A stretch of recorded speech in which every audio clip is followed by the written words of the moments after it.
We're at a rough point here, for my mind, but it'll be fine. We're playing the prologue. Pablo, something. Yeah, not prologue. We're playing interlude. It's called an interlude between chapter acts 4 and 5.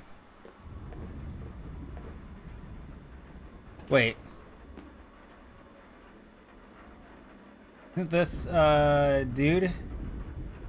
But he's got no skeleton arm. I'm not late, am I? Must be our guest. Maybe she's delivering a video. Who's this person? Must be our guest. Oh, hi. You must be, Oh, sorry. I'm Maya. Right, the traveling artist. Welcome.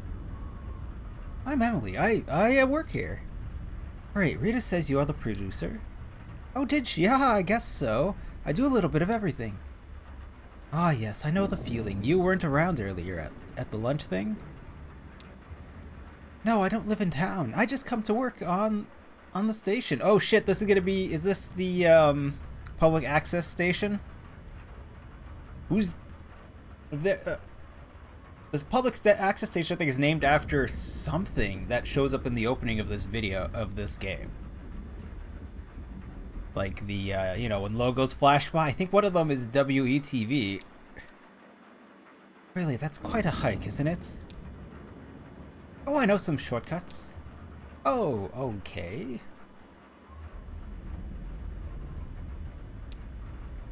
Oh, do you... No, I'm fine. I'll just find somewhere to perch until you folks are ready. I've got a lot to digest. Mentally, I mean. And it was a big lunch. But I spent most of the afternoon examining the mounds. Oh, the burial mounds? Yes, that's why I came down here, to see them up close and make some sketches. They're amazing, right? They make me uncomfortable, to be honest. It seems kind of weird to build a town in a graveyard. Oh sure, every town has a graveyard, but usually the town comes first. Okay, I'll check to see if Rita's ready. You can just hang her out back and here somewhere. We'll let you know when it's time to come on set. Great, thanks for having me. You too, I mean, you know what I mean. Why am I so awkward to visitors here? I'm just used to seeing the same 12 people day in and day out, I guess. Oh shit. We're point and click. There's a flying glass.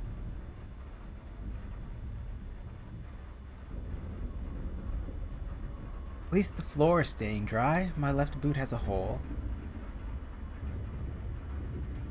Looks like I just made it before the sky broke open. If it gets any worse, we might be stuck in town tonight.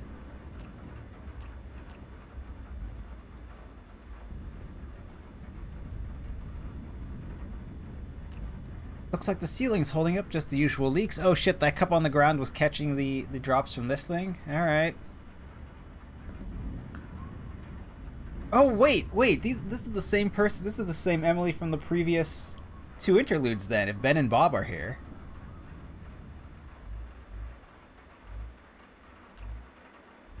The neighbors are okay.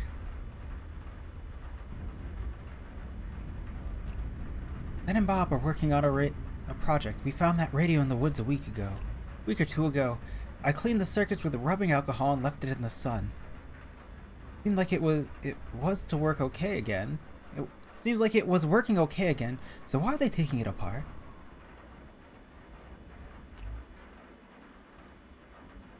Was I supposed to click on one of those symbols? Oh, Kryano's here to help with the weather report. Hey, we just saw you playing at the, not the Rum Shack. The Rum Colony. I'm sorry, it was a whole colony of rum, not just a shack of rum. That should be cool. Elmo gets a lot more into it when he has some noise to vibe on.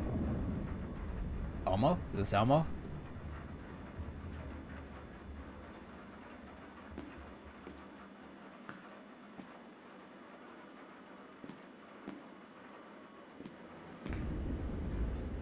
copy it right. Miss you, Cross-Eye.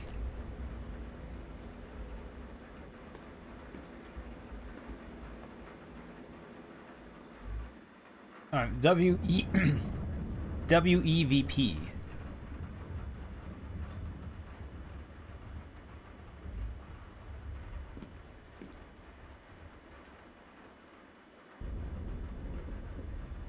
James left a patch wired up on the image processor. Nice. Maybe there'll be time to play with it after the show. Hello, Mo Crow, keeping an eye on the control board. Wait, it's actually a crow? Keep up the good work, Mo.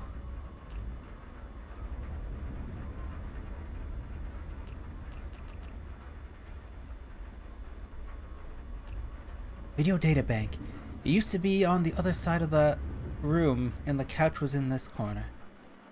We moved it here when the ceiling is... where the ceiling is least leaky. It's farther from the windows too, so sunlight doesn't bleach the labels. So much of archiving is just playing hide and seek with weather. That's not the voice you started with, Emily. You started with a little higher voice, because I didn't realize it was you. I would have given the artist a different voice. I was doing the more breathy voice for Emily this entire time. It's easier, and she had a lot of lines. Time to start the show. Okay, ready when you are. Rita, how does it look outside? Gross. Well, yeah, not the most surprising. Saturn is in retrograde. What does that even mean? So retrograde is when you're observing a celestial body, and instead of it going across the sky, it does the loop back and then continues. Which is just something that looks to happen because the tilt of the Earth and the fact that we're passing it in whatever orbital spot. There are reasons it ends up looking like that. But yes, that's what retrograde means. But why the fuck does it have to do with our weather? Think it'll let up. Oh, I'll see what Elmo says. My poor tomatoes.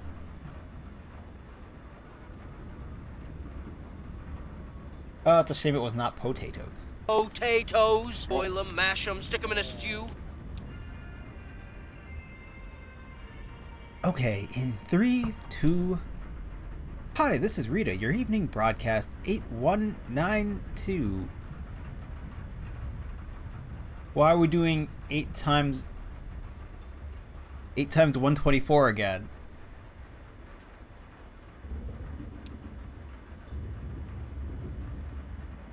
Wow, it's really raining out there. Damn, I could hear it from here. We have a few leaks. Put some pots and bowls underneath them. Thanks, Ron, for lending us your extra pots and bowls. Hope you had a good day despite the weather. Although it was really nice earlier, right? I had a good day today. I met a new friend. She's going to join us in a minute or so.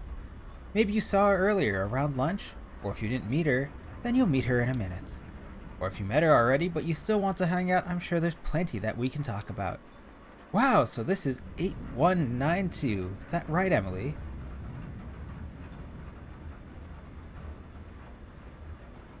Sounds reasonable. What? Talking about? Camera. That's a lot of broadcast. I came in around the 5s. I've only been around for half of them. Back then in the 5s, let's see, I did Night Noise, we had Swap Show and the Bird Show. People were just coming in and dropping off tapes of all the time, and, well, now it's just the evening broadcast. But it's not like I'm not saying we're in decline or anything like that. I love the evening broadcast. I think it was the first show we had on here.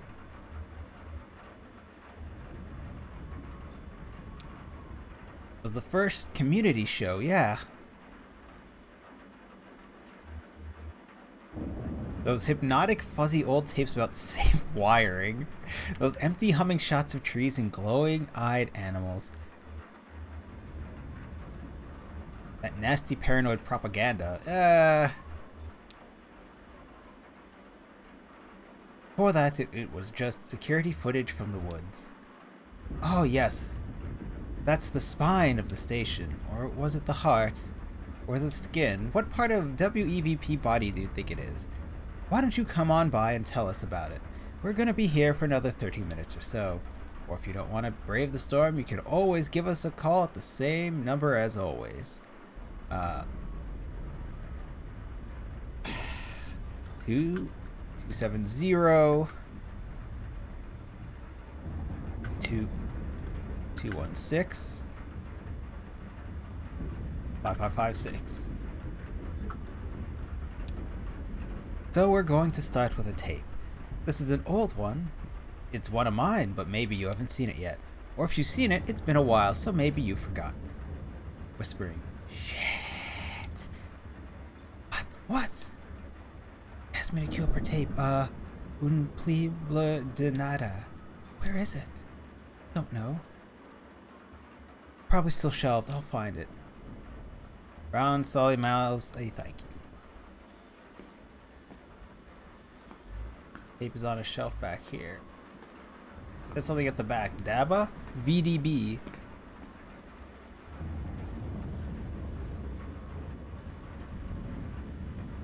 What's this?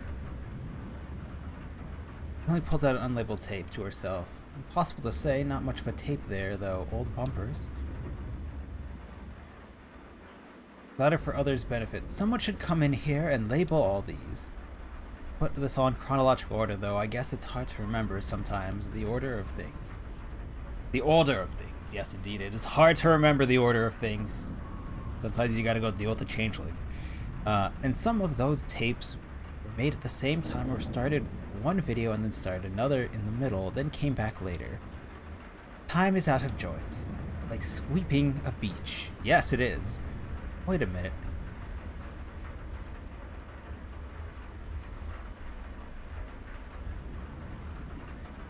Ralph borrowed it for his streaming, so it's probably with the others he returned. Something fell behind the shelf here. He pulls a grimy tape case from behind the shelf. Gross, it's damp. She opens the case, it's empty.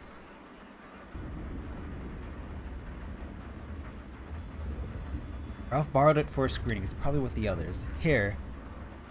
Auntie Connie's Reframed. Bare Waist Studies. Death of an Airfield. Pablo. Is it Pablo? Oh. Pablo de nada. Pablo? What would you do without me?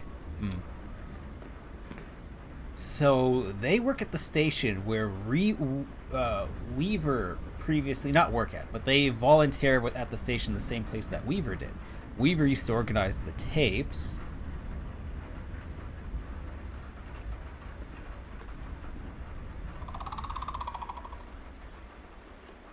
Here you go, Mo. Hold off playing this until Reach is done setting it up. The artists are just there like, why the fuck is there a bird manning the the switchboard?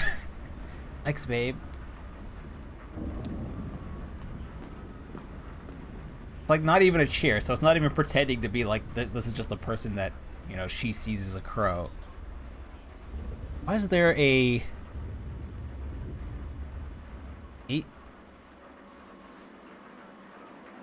8038?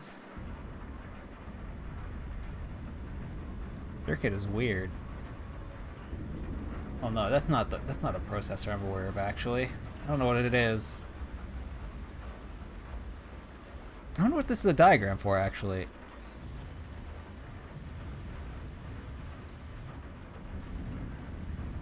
The triangle's a buffer normally. I don't know what...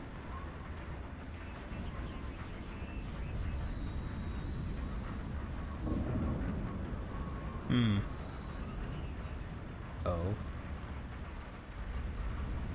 It's an amplifier at the top. But it says amplifier. Operational amp. Okay, well, I don't know amp circuits enough to really know what is happening here with a what was presumably an analog amp. Hey, when you are, Rita.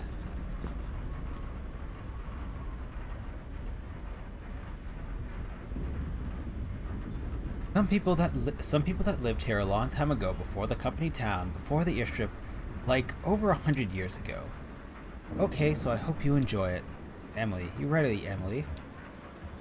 Yes.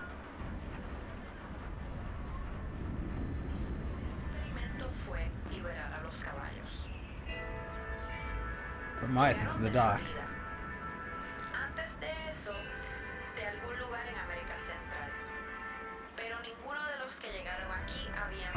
This is cool. Have you seen it before?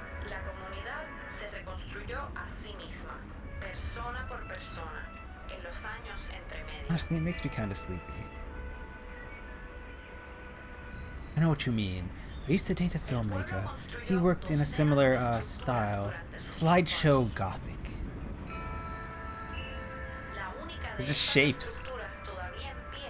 He did stuff for the History Channel, like dry shows about war, the banality of the trenches. It's not a bad way to learn history, though.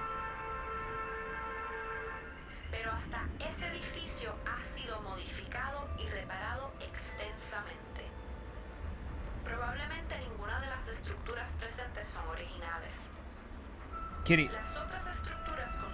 Can't remember where the music for this video came from. Rita, no, Sherry brought it in.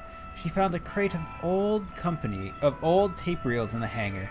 Must have been from the power company. Maybe some music to pipe over the loudspeakers in the town to keep spirits high. It is history, right? Or just the story?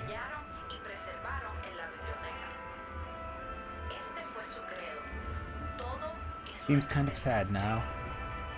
It's kind of a memorial to those always sad. A memorial to the people who used to live here. Or is there even a difference? Although now the tape is just here on a shelf. Every once in a while we dust it off and it shuffles around the airwaves again like an old dog. Sorry, did I say something wrong? Oh, no, sorry, I just have some weird shit going on in my head tonight. You know what I mean. Sure, it's okay. Sorry I spaced out. Don't worry about it. You should... Oh, should I go sit? Yeah, it's almost over.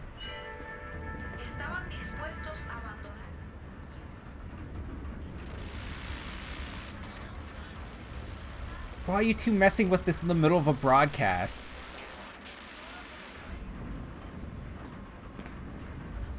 It was Maya's interview. Rita to Maya. So where are you staying tonight? Here in town. Oh, good. Yes. Even before the storm came in, I thought it'd be nice to get some rest before the long hike back to the highway. Ron offered his loft. What? He said I could sleep in his loft. Oh, honey. He's talking about his barn. Ron, nobody wants to sleep in your barn. Oh, no, wait. I was doing a normal voice for her. Nobody wants to sleep in your damn barn, Ron. Ron shrugs. Nah, it's not haunted. But it is haunted. How did that rumor start? Hauntings aside, it's not a very comfortable barn. I mean, I can sleep anywhere. I think the last time Bob slept in there, he needed a tetanus shot after. But that's Bob. He's a hypochondriac. I'm not sure he even really needed it. I need to get a tetanus shot at some point. You'll stay at my place. Oh, thanks. Oh, Ron.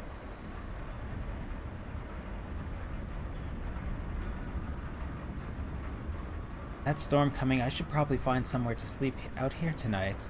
Maybe I'll just sleep here in the studio. If the loft is free if I dare. Maybe I'll just sleep here in the studio. Do you need anything? Actually, do you have an extra toothbrush? It'd be nice to sleep under the stars. Ah, I think I do actually, yeah. Oh my god. I've been in the woods, you know. What? Right. I actually used a twig this morning. I kind of chewed up one end. No stars tonight, though. I've done that. Really? I'm disappointed. I thought I invented it. Even better, you can chew on some pine needles. It really freshens your breath. I mean, it's not perfect. Oh wow, that's roughing it. Just close your eyes and pretend, I guess. Right, exactly. Even then, it's not the same as real toothpaste. What in the... What are we talking about? This is the community access interviews are the best. I'm just gonna put that out there. Community access interviews are in fact fantastic. Oh, it's like podcast interviews before there were podcasts. He waves to Rita. The camera. Oh, okay. Hi, so I hope you enjoyed that video. Like I said, that was from like several years old. I can't remember exactly. I enjoyed it very much. Oh, thank you, Maya. What's next, Ron? I brought in a tape. Oh. Okay, you good? All queued? Oh, all queued up.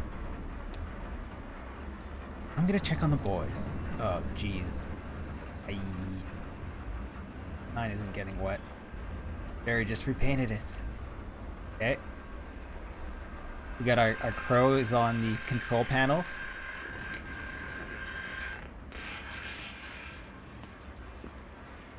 These the boys? No? What the hell are they doing? Ben and Bob are seated on the couch, poking at the electronic innards of a radio. Sir, where are you going? So then why won't mute when it scans between stations? Alright, because that's where they live, right? No, you just, that constant static noise. You just want that constant static noise. Right, the noise, that's where they live.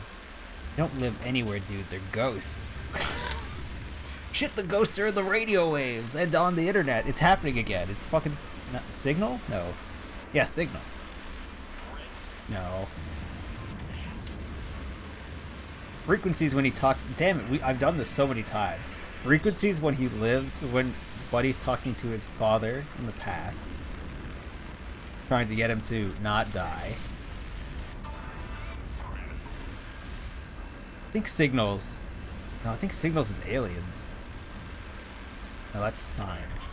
Also be Signals. Shit, one of them, the ghosts are on the internet. There's also one where they're on the radio waves. Not, yeah, ghosts. The dead are.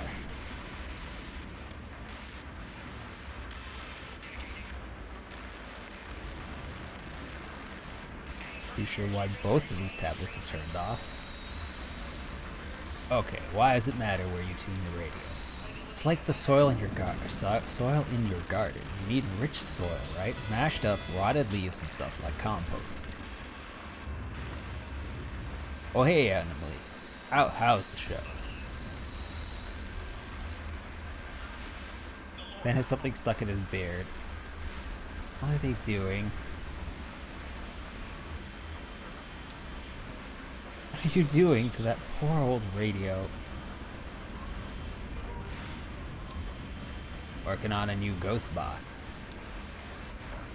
Working on a new ghost box. This guy Frank wrote about it in his newsletter. Paranormal periodical. No, that's Sylvia's. Frank's is the Ghost Gazette. Alliteration.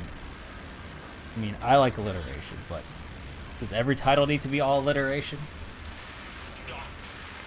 The radio cracks as it scans rapidly across the spectrum. Snippets of voices mixed with color, noises, and unfamiliar interference patterns. Did you hear that? Did you hear that?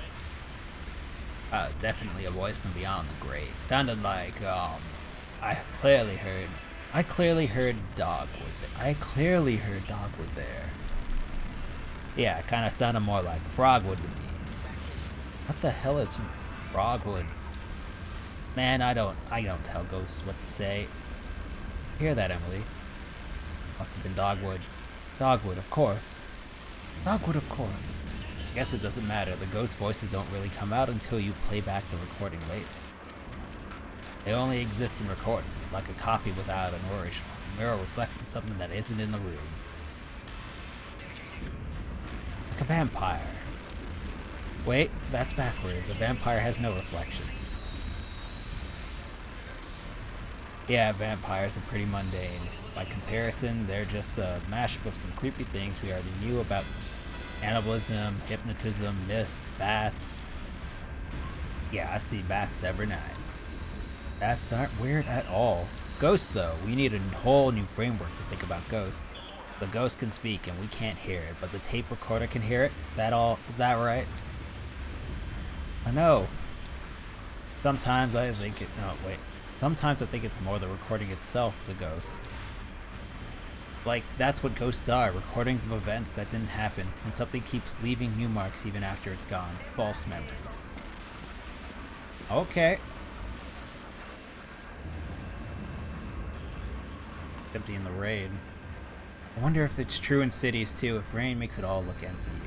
Kind of, yeah.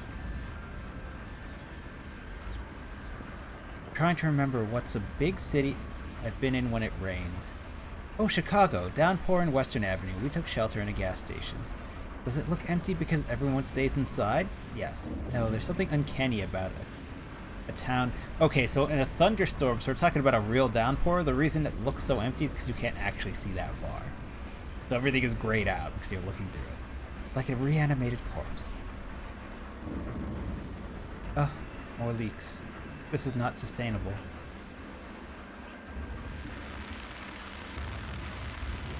Holes on the floor are getting full pretty quick. Hope somebody's planning to empty these. Somebody else.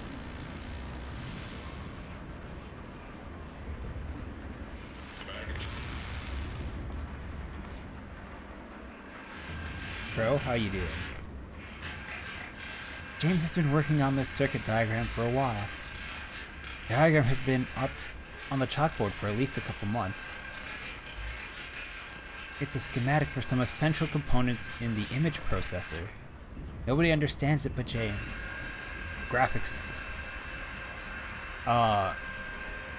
What? Why are we doing something power? That's the point. He's trying to clean it up and simplify it a bit.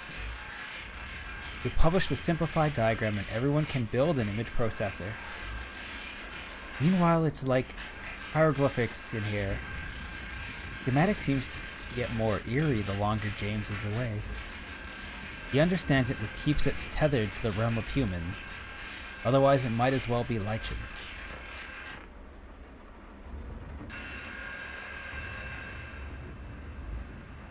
Love the oscilloscope. You can plug in any signal here and it shows up on the screen. Sound waves, video signals, even just a weak electrical signal with no other purchase on the senses. You can inspect electronic sounds that are usually too low frequency to detect. Sometimes it takes a little tuning. James used this to show me the guest in our wiring here in town. There's a low hum, barely even a hum because it's too slow to be audible. A slow, gentle oscillation that offsets every other electrical signal in town. James hasn't been able to figure out what causes the hum, but it's okay. It's too subtle to cause any real problems for us. It's just there. It's Kentucky Route Zero. Yay.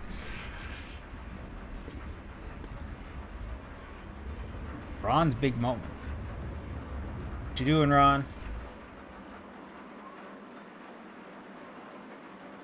Okay, so Ron, anything you want to tell us about that tape? Everything on that tape is wild. Was wild. Really, everything. Wild stuff indeed.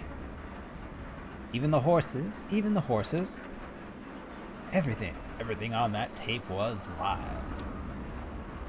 Bought some forged folk tapes at a yard sale once. Planes used to leave these thick black marks on the runway at our little airstrip. What? Oh, she's just thinking random to tell everyone about this donut shop in Sonora. Nora. That rain is getting pretty loud.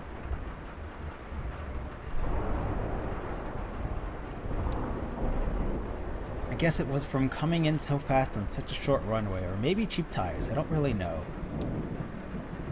Are the horses wild? I thought those were the horses here.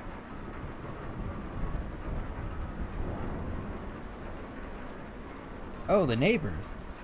We call the horses here the neighbors. Because of course you do. No, I don't recognize that one. I don't think there are any wild horses anymore. Really? How could that be? Oh well, they've all been domesticated. Are the neighbors domesticated? We don't own them, no. They're, feral. The tracks would bleach out in the sun. But then the next time it rained, they'd appear again as oily after images on the runway. Now it's been decades since anyone has landed here, but those marks still come out when it rains. Oh, right, in your documentary you said that the people who used to live here had freed their horses. Exactly, but you can free your pet cat, but it won't turn back into a panther? Right. A kind of haunting, a kind of ghost, like Ben was saying. Everything is a ghost around here these days. It's a ghost town with people still living in it against all reason. Most of the houses are empty, despite all the pain in this town's history. This evening's broadcast is a travesty, really. Most of the houses are empty. There's always been people here after the Puebla de Nada, the community airstrip. Then the company town, then WEVP. What about the dogs? Yeah, Ron, was the dog wild? Everything on that tape was wild. Everything on that tape was wild. Somehow, just as the last group dies out, some new utopian project always finds a way to take hold. What is it about this place? It must be the well. Didn't look wild to me. I guess it's a matter of perspective. Not sure I agree, but it's time for the weather. Thanks again, Ron. We're hanging on long past our expiration date. Well, the weather should be pretty wild. I can hear it myself right now. Yes, it's getting pretty intense out there. Do you get storms like this often? More and more. Right, of course. Ain't that the truth? Fucking weather's getting wilder every year. Because we fucked this planet real good. Then of course, there's the actual ghost. Right, here's Elmo with the weather report. And lucky us, we also have Serrano Cole, who stopped by to add some drama. Musically, I hear he's gonna be at the Rum Colony later tonight. You need a cocktail after the show. Wait, is this the day before Acts? The night? Because he was there at night during Act 4. We went onto the Kentucky when it was pouring? No, it was pouring after... Stopped pouring. It rained heavily early that night before. So this could be the day before Act 5. Or the evening before Act 5. Because Act 5 is the morning of the day after we got down into the water. The Echo River. Let's go live to Elmo for the weather report. Oh, is Elmo ready? I should make sure the camera's pointed in the right direction.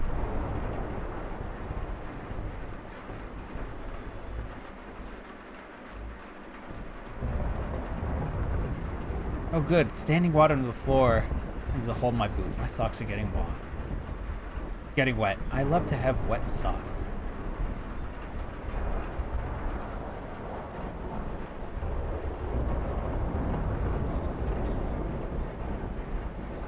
Looks like the ceiling panels are swelling a bit. Is that really happening? Are we about to get drenched?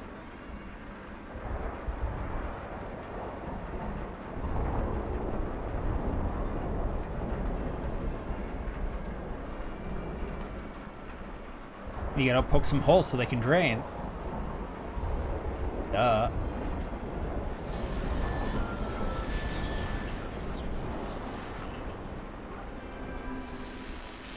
What are you two doing?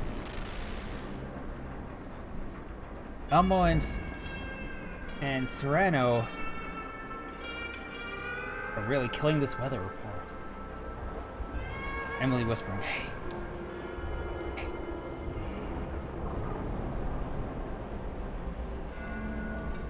So trippy. How did he work out these ratios of oil, water, and dyes? Seems so precise the way he drips them in one little half drop at a time. Flash flooding is imminent. Before it said, roofs are leaking everywhere in town. Must have been a sort of trial and error. Just staring at a circle of light on the wall. Drip, drip, drip. Drowned, quartered folks head to the hangar. You get your supplies, Elmo. Then as a guy in... Oh, you mean the projection stuff. I mail order these candle dyes. The other stuff is just mineral oil, like you can get at the drugstore. Projector, somebody just left it here, man. Incredible. Actually, it was a girl who does the pirate video stuff, you know, jamming our signal. Emily, Weaver. Yeah, our resident ghost. Ghost, huh? You really think she's dead? Doesn't matter.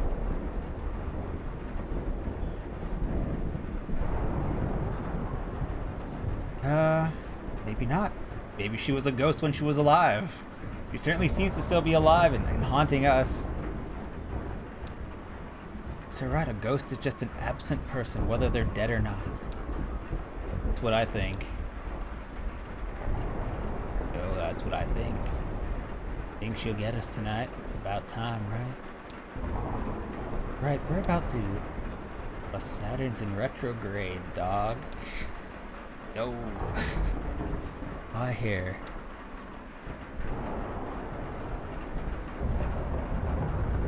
Huh? Oh, Mimi. We saw Mimi in Act 4. We heard Mimi, rather. Not that she keeps a strict schedule, but it is never longer than a month or two between. Or what does Mimi call them? I know they're bad for the general vibe around here, but can I be honest? Or can I be honest? Nods in mock gravity. Kinda like when she busts in and takes over our signal. It's like a log falling on the road. It reminds you this all used to be trees. Interventions, that's what Mimi calls it.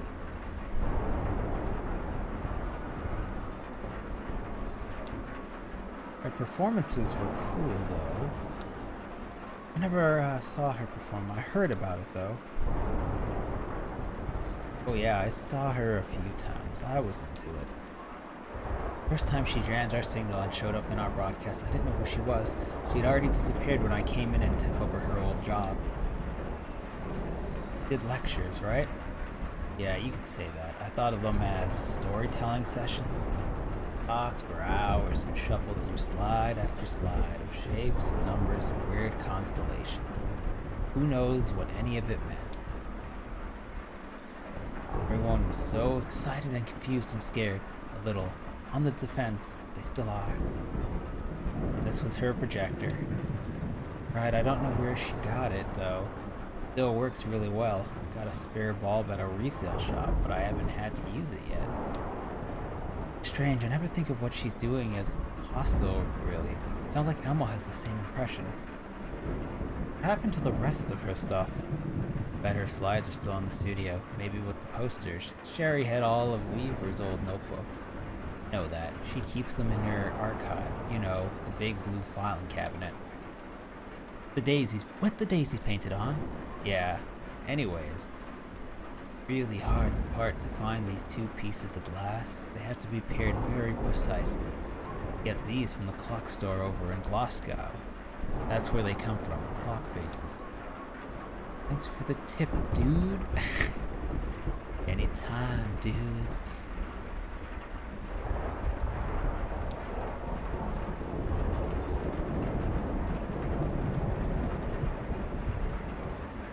Oh. raining behind the computer. It might be time to shut her all down. Oh, geez. There's water, standing water everywhere at this point, huh?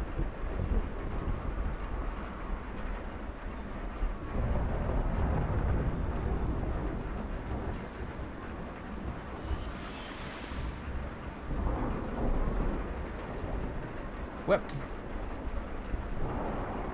Thanks. Thanks, Elmo and Serrano. Next, we have a selection from the video databank. You're gonna like this one. Maya, this one's about caves. Ooh. Yeah, local caves. We play this one a lot. It's pretty cool. Oh, but we have a phone call. Should we get it now or should we wait? Get it now, okay. Press the button on the telephone next to it. Hello, WEVP.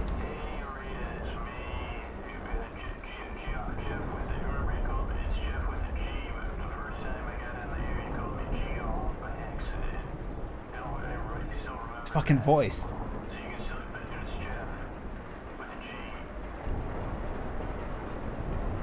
Hey Rita, it's me, Geoff. Geoff with a Jeff. With a G. First time I got on there, you called me Geoff. Oh, what are you, Jeff? Are you just Jeff? Geoff. G or Geoff versus Geoff? I don't know if you still remember that, but it's a Geoff.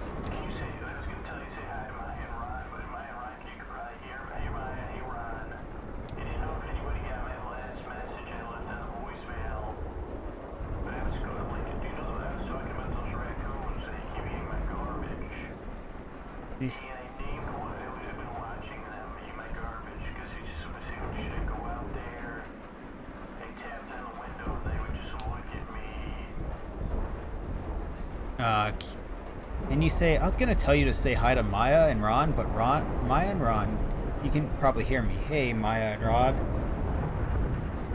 I don't know if anybody got my last message I left on the voicemail. I was talking about the raccoons that kept eating my garbage. I named one. I've been watching them eat my garbage. Just saying, should I go out there?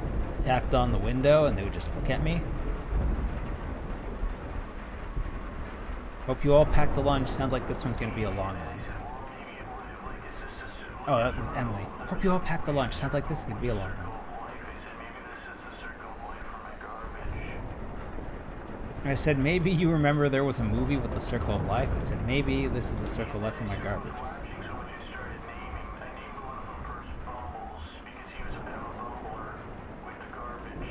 I was watching so much I started naming them. I named one of them first Bumbles because he was a bit of a bumble with the garbage. It should be okay if I wander around a bit.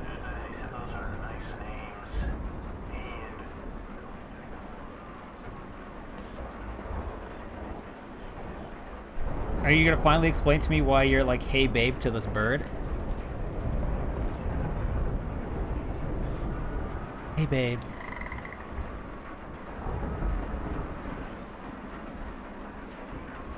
Slow-mo crow. A chitter and then a coo. Do you know Weaver? Hang around town tonight. 2 chitters and a chitter. No, I don't think anyone will mind. Maybe I'll stay here with you. I don't feel like trekking back in this weather. You know, as I sleep better here, I think it's the guests. You know what I mean? The hum. Low-mo crow clicks. Lots of people, James calls it that. Single enigmatic caw. Is this a person or not?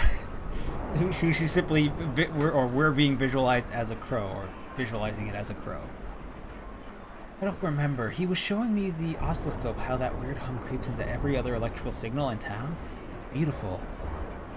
Just looks like gentle rolling hills. One of our little mysteries, like the out-of-towner. Several whistles and then a pause as if more are coming, but they never do. Oh, really? Did you know him well? There's a coos and a coo. Wow, I had no idea. Nap and then a coo.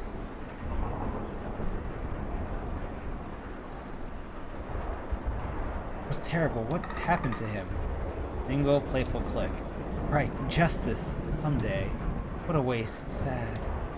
Well, have fun. I'm gonna see if Geoff is done. What kind of chitter? Emily, ha. We're conversing with a crow. I'm not convinced that it's actually a crow, but hey, game, that's the way we're telling the story, huh? Someone, Mimi, I think, was tracking Weaver's appearances here. He jotted down the time and date whenever there was an intervention. Oh shit, it's almost a board with a bunch of string. It's just a bunch of post-it notes, though, stuck to a board and some sheets of paper. Mimi hasn't been by for a few weeks, though. When was the last one? Let's see what the notes say. Oh wait, she just wrote times, not dates. Well, it's not very helpful. They're all at night. I guess it's a pattern. Oh, here's Ron's recipe for mac and cheese. 6 cups of milk? Decadent.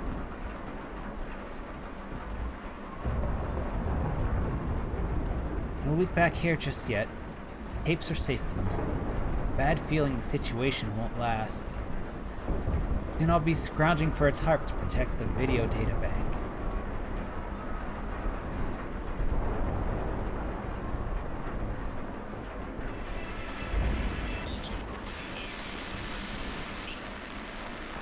Abe, what are you doing? Oh, first of all, let me free my hand. My hand snapped to the couch and then it wouldn't let me go, and it just kept popping up repeatedly. Little busted there. Oh yeah, there it is. Doing the same thing again, but I'm not stuck this time.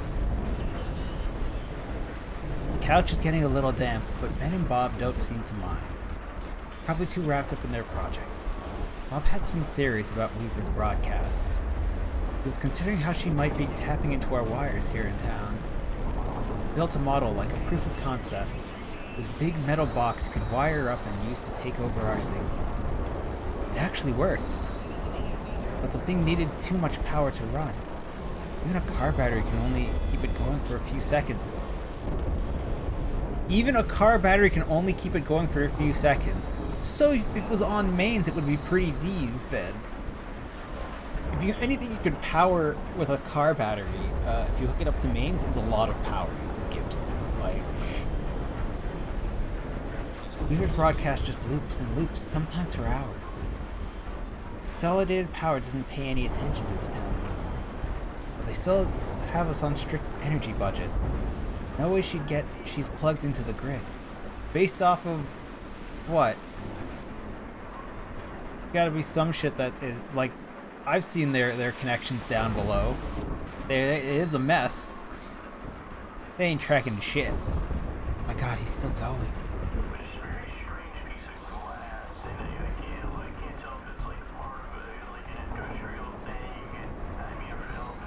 May have fallen from a starship, though. Very strange piece of glass. I can't tell if it's part of an industrial thing or if it fell from a spaceship, maybe. Or if it's worth anything. Again, I'd love to come by the studio if you'll have me. I could bring this by and we could just talk about it, or I could wash it in your sink, at least, because I do have to figure out the water thing.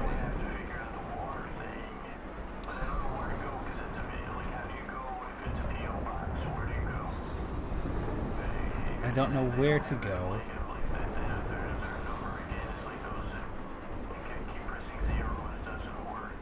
If it's a P.O. box, where do you go? They don't have their number again. Like those, I keep pressing 0, it doesn't work and I don't. Oh shit, the line's dead. Phone lines are such a mess up here. Hello? Was that the storm or was it the damn phone lines? Man, they're really flaky. Business as usual.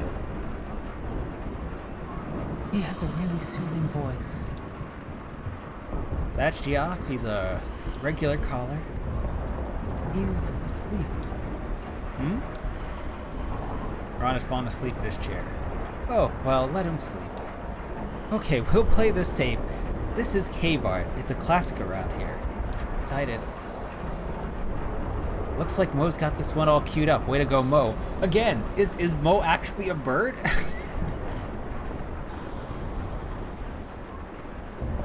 Let Maya enjoy the tape. So if Weaver's a ghost, by some agreed upon definition of mechanics, that means WEVP is haunted. Should we be doing something about that? Aren't you supposed to, like, have an exorcism or something? I mean, you can't just leave a place haunted. No, you could. That would be negligence. No, it wouldn't. I'd miss her, though. Correct. If your ghost is not causing you any problems, what's the problem here? Like, something is, like... What's the best way to describe this? If it's not causing any harm, then why get rid of it? Like, maybe it's annoying. Alright, sure. But it brings some characteristics. Or it makes it... gives it some character. There's what I want to say. Though I guess the leaking roofs and everything falling apart is plenty of character for their studio already. I guess there are good ghosts and bad ghosts, like spiders. Good in the garden, bad in the shower. I'm going to disagree. Well, most people will agree with you there. I will disagree because if a spider can make it in my shower, that means there's a fuckload of something else. Insects, centipedes, something else booking it through that shower that the spider is eating.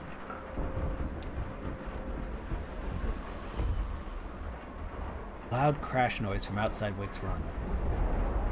What the hell? What was that? Oh, I'll check it out. No wait, I'll check it out. Yikes, should we go help? Oh no, oh, the tape's over. What did you think? That was great. Yeah, I like that one. It was kind of... That sounded pretty close. Oh no, the power's out or just lights? I don't know, I'll take a look. Maybe a fuse blew on a relay or something. I'm scared rat shoot a wire. Abandoned ship. Just kidding. People around and see if anything's smoking. Do I have a flashlight?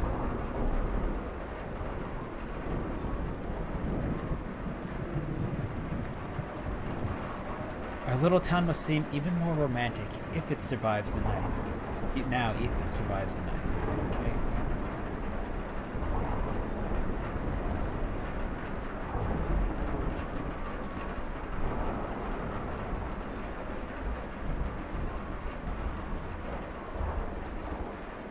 Maybe we should call? Nah, the phones are definitely dead now. Guess it's up to me to figure out what's going on here. That? No, of course not.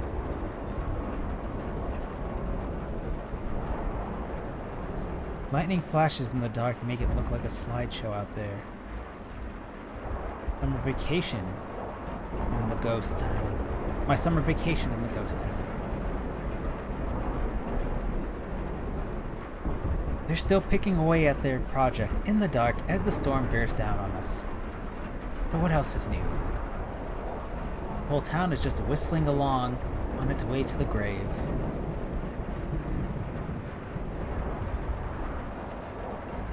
Poor thing, she's soaked. Who? Nikki! Nikki, when did you get here? Now, are you having trouble with... Oh, I spoke too soon. Thought your power was out. Yeah, it just came back. We're good, though. You made it in this storm. Oh, I never miss the evening broadcast. To be honest, it's the only time I get to share my work. Nikki's still carrying a torch for the out-of-towner. I wonder how many people even tune into at this point. Is she just reading her poetry to us here in the studio? Ain't nothing wrong with that. Torch for the out-of-towner. Yeah, sure, of course, that's great. Wow, it's pouring out there. What happened with the power? That was weird, right? Oh, the power. It seems like a normal kind of thing to happen in a storm. Oh, you're right. I just have an eerie feeling tonight. Well, you know, Saturn's in retrograde, right? It sure is. The fuck? What, ready to go? Ready. Ready.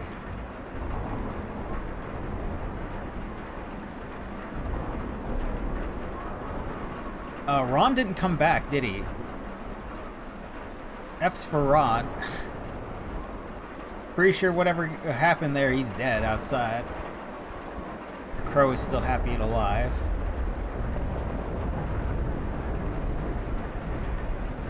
Okay, the ceiling is falling apart. Doesn't bode well for the roof. Some of the studio's wiring is in puddles now. That's dangerous, right? Nobody else seems concerned about it. I'm just gonna pretend I didn't see that. Oh, the entire studio's gonna die. They're all gonna get cooked.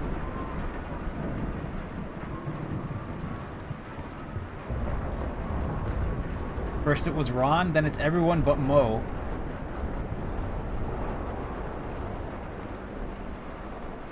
Alright, game. I don't know. Stop. To the out-of-towner. Now we enter the cultural segment of tonight's program. Did you fix it? Just came back on its own. It will take a second for the equipment to warm back up and we'll be back on the air again. Spooky. Oh, hon, it's a disaster out there. The neighbor's barn is basically underwater. Wow, so just completely... Yep, completely flooded. Asked Ron on the way in. He's going to take a look and see if there's anything he can do. Might be okay. Ron knows what he's doing. He used to be a firefighter. That's a little bit different though, right? I guess. Nikki hands some wet paper towels to Rita.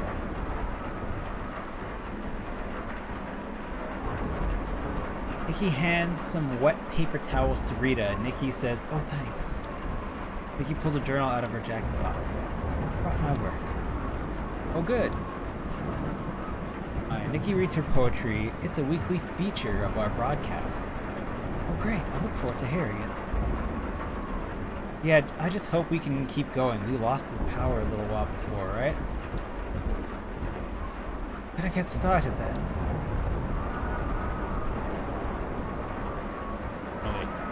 Better get... What was I doing? Better get started. Better get started. Then? Oh, jeez. To the out-of-towner. What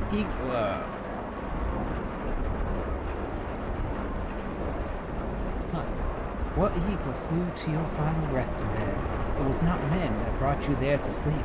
The men who left you bloody, then fled, who chose in mud and muddy watered creek. Did wild turkeys gobble and dote and care, wipe out the moss beneath your eyelids clear? Did cardinals pull the twigs from your hair, and wash your hands and feet and trim your beard? When wood ducks dressed you in your rusted ground, the pigeons fashioned shoes from leaves and bark, who then sewed flowers into a burial crown, the one who made your headdress was a hawk. The men who broke your body, where were they? The vultures stayed your home on funeral day.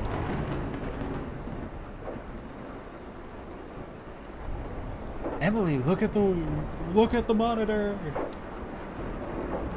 Dude, quiet, we're live right now. No, we're not. Look. Oh, Weaver.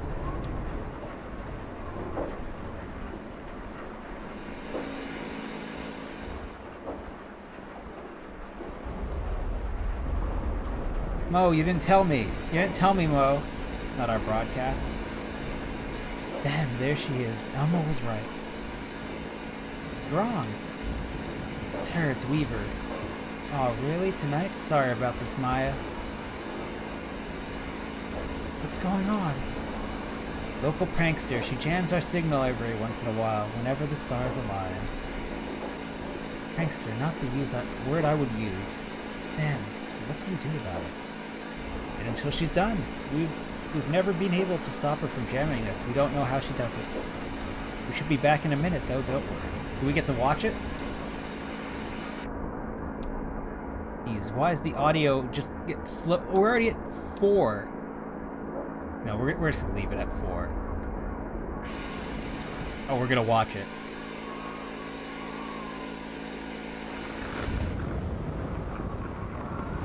Glass breaking and the building moaning. Oh shit. The end of WEVP-TV.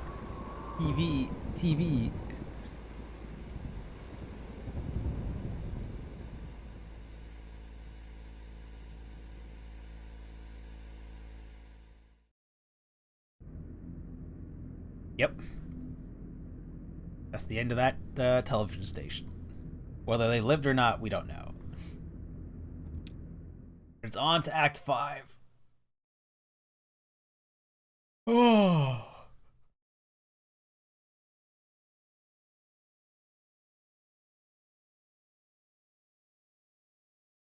Act 5, a town.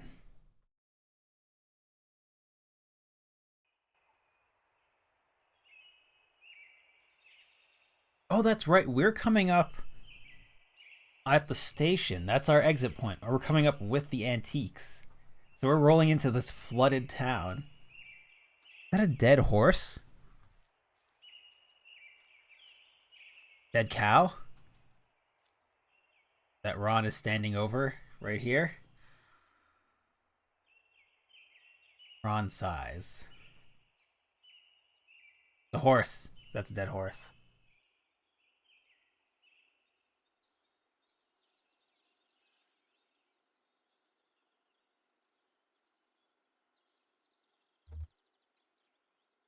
That's everything, right?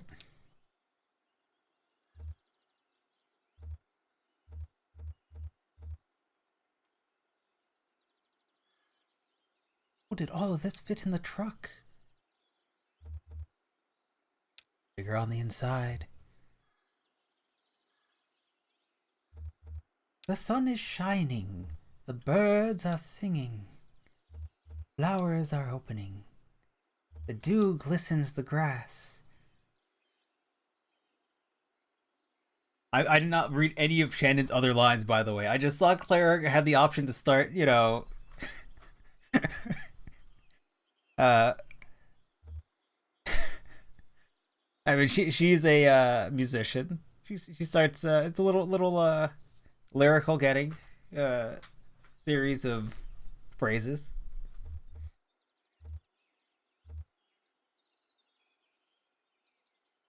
May I use your Ezra? Who you calling? Who you gonna call, Ezra? Can I use your phone? Who are you calling?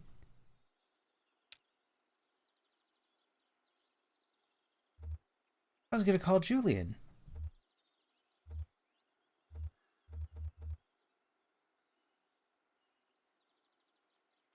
As a phone? Yeah, obviously. Julian? Julian is a giant eagle, by the way.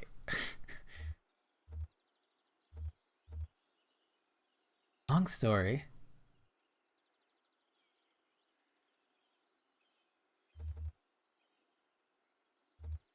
Where is 5 Dogwood Drive? So where is 5 Dogwood Drive? Right, no idea. Maybe we should split up. It's a nice morning for a walk. A bit muddy.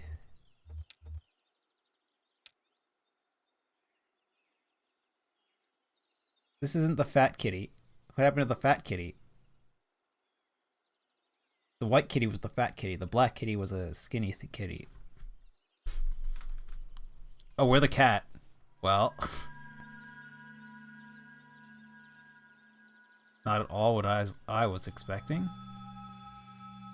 Waffles for any weather. And fucking ghost walking super slow.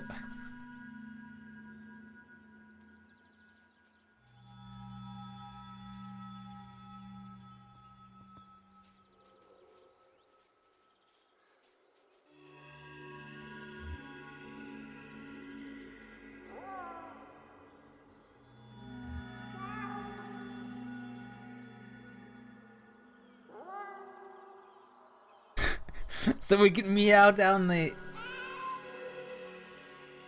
We can meow down the hole that leads underground to the Echo River.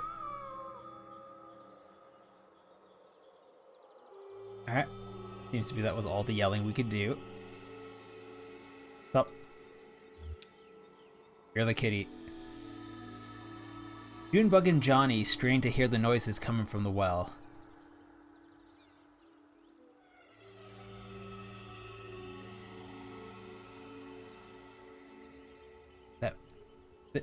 Did that weird sleepy singing again. It's like two people talking, but not to each other.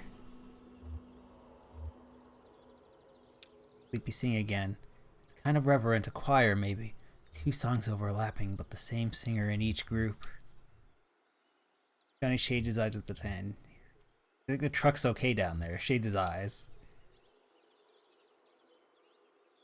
How are your eyes, Cricket? How are your eyes, Cricket? Kind of flickery, but okay. Want to see?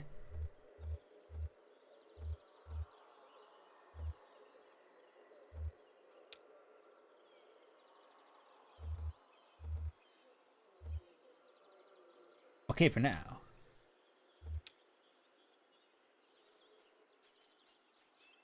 I'm not sure why I did. I can't remember why I ended up doing her as a 30s gangster. Kitty cannot eat this horse. Look at all this meat though, Kitty. Take a nibble. Waterlogged horse.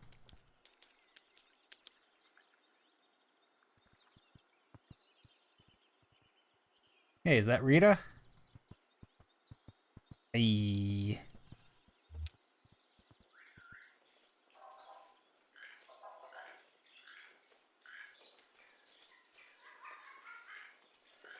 Bunch of birds. Gorge scanned the shelf. He quickly found the book he was looking for. There were only a few dozen left, more shelves than books now, the result of an experiment called the New Section. Privately he called it the Purge. Oh shit, we're clicking on words now. But only privately, in small groups of reliable complainers. The unspoken rule was to hold back criticism as long as possible. Experiments needed time to unfold naturally, without the interference of doubt. George would have preferred to complain more freely. Even the scheduled feedback circle sessions had been losing their teeth lately. He thought a trend that coincided with Fraser's increasingly central role in the community. Fraser proposed and executed experiments just like any other community member, but his experiments had a scorched earth quality. They were all destructive. He moved from one area of the community life to the next in search of excess to cut back. Lately he turned his sight to the library. The New Section meant decimating their store of books according to Fraser's own inscrutable criteria. Now we're guaranteed something vital every time we took a book from the shelves. No more time lost to printed chaff. The fuck? That's... A library is not supposed to be judging the quality of the information in a book. The library is just supposed to have the information. Fraser's cardless voice echoed in George's mind. He felt like spitting. Instead, he tucked the book under his arm and set off for the woods.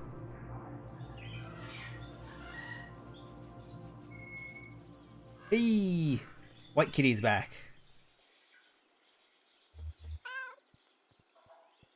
Reading me out.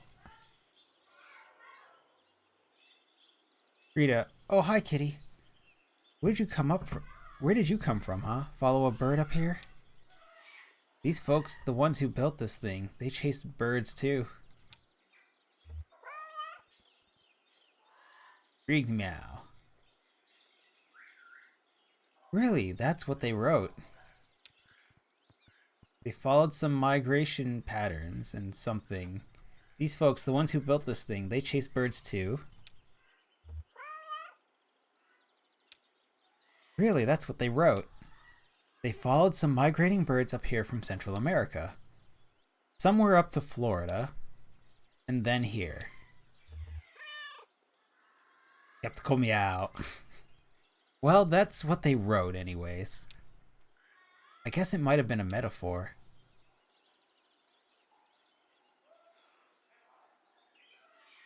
Done talking to you. Not talk to this kitty? No, we can. Alert meow. A lizard darts out from beneath a rock. Cautious meow. No sign of the lizard now. We win. We beat that lizard. Hello, ghost man. Would you like to talk? Nope.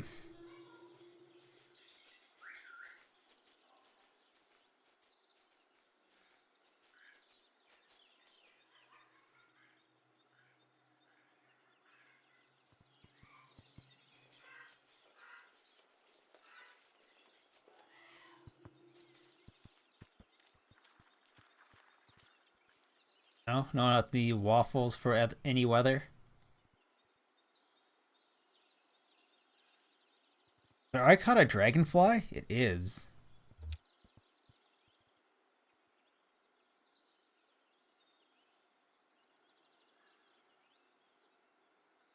What kind of fish are those? Ah, they were beautiful animals. No, I should say. No, wait. What was her? Oh, hon. They were beautiful animals. No, I should say. I can't even do an accent or whatever. Beautiful. No, I should say. They were beautiful souls. Simply that they were our neighbors. That's very Mr. Rogers, and I kind of like that. They were simply our neighbors. Simply that they were our neighbors, and everything else is an implication of that. They're free. I should say that they are free. Only what do I mean by free? Unburdened?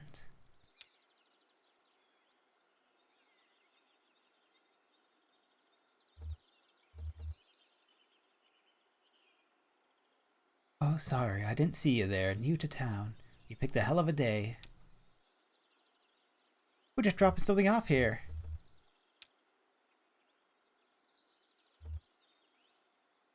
Oh, well, you better hurry up. They might be gone already.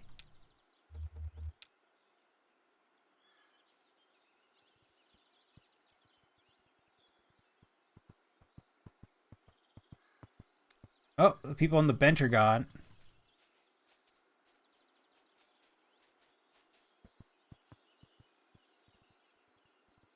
Did they move in loops, or did I just lose the opportunity to talk to those people?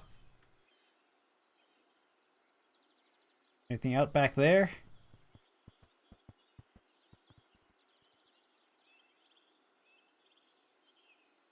Sent Kitty off into the darkness.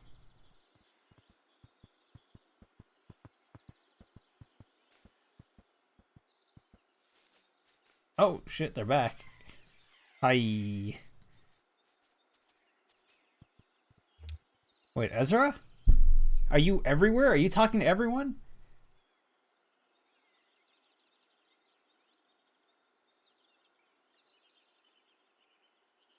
They must have been pretty nice pigs if they let you out ride them like that. Oh, it's a little girl. Maybe. You're about the same size as he is. We're perfect gentlemen. I made myself as light as a feather, and they didn't even know I was there. Then what happened? Oh, you're lucky. Only at the beginning. I'm always lucky. It's one of my qualities. Then I found the library of television. There were TVs everywhere, and as soon as you walked to the door, every channel was playing at once. The sound was deafening. There were so many voices. I kept hearing my name, but I couldn't figure out which TV set it was coming from. On one of the TVs, I saw the most terrifying vision. I won't even describe it to you. Oh no, we're doing the first one. Sounds scary, but kind of cool. Exactly, I'll take you there sometime if you want. Did I tell you I discovered the place where all the garbage goes? I was traveling with some strange companions for a while too, but not as strange as yours. Wait, why are all the children of this town drifters? I don't like, or this area of wherever this is. Mildly concerning. Discover the place where all the garbage goes. You mean the dump? Oh no, it's much more exciting than that.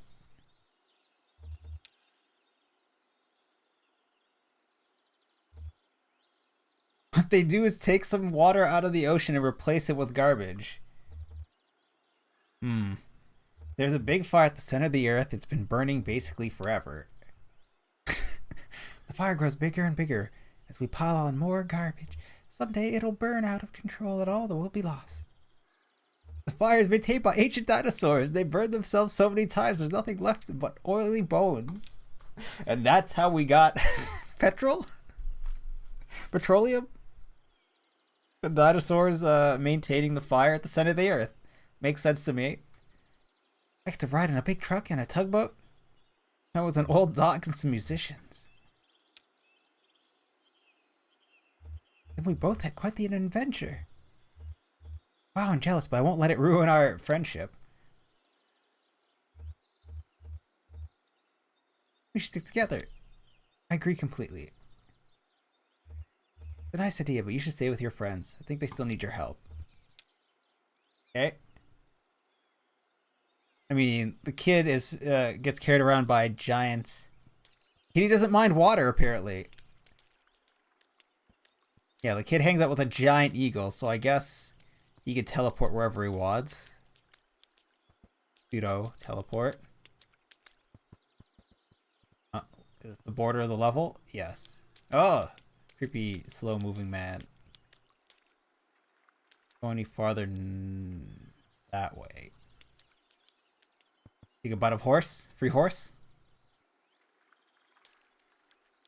No? You're not a hungry kitty? The barn we go. You're a barn cat now.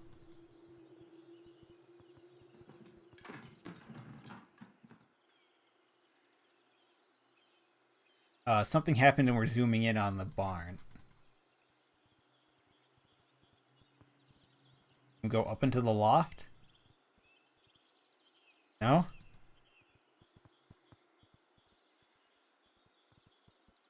And we're behind the fence.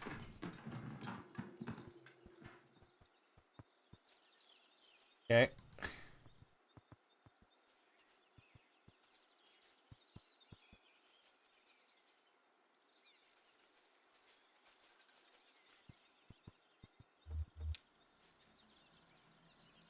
The man sitting in the tree. The seer reclined high in a tree, carving fine details into a small wooden pipe. He'd done the bulk of the carving over hazy mornings with the stoneworker. He smoked constantly. She only smoked when she was happy or very sad or bored. What's she smoking? From this height, she could see the earth movers shaping the mounds under the draughtsman's supervision. She could see him inspecting his plan, the drawing he made from her.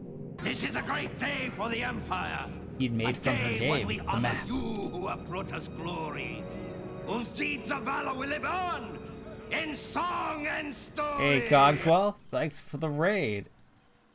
How are you doing this fine holiday evening, or this fine Monday evening? And cheers, thank you for the raid.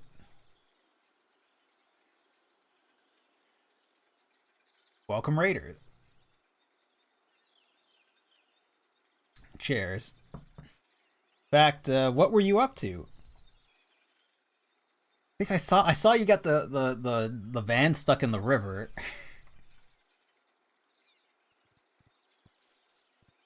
Actually, the one I saw you get stuck in the river wasn't that rusty. How many vehicles have you gotten stuck in the river in Death Stranding? It seems to be several at this point.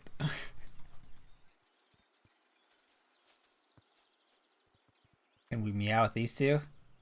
No? Oh yeah, we're playing as a cat right now, for reasons. It'll rain anymore. Hey, it's the three of them. So now all the interlude characters, for the most part, or at least the last couple of interlude have been about these three. Now we're interacting with them in the main game. Hell, it'll probably rain anyhow.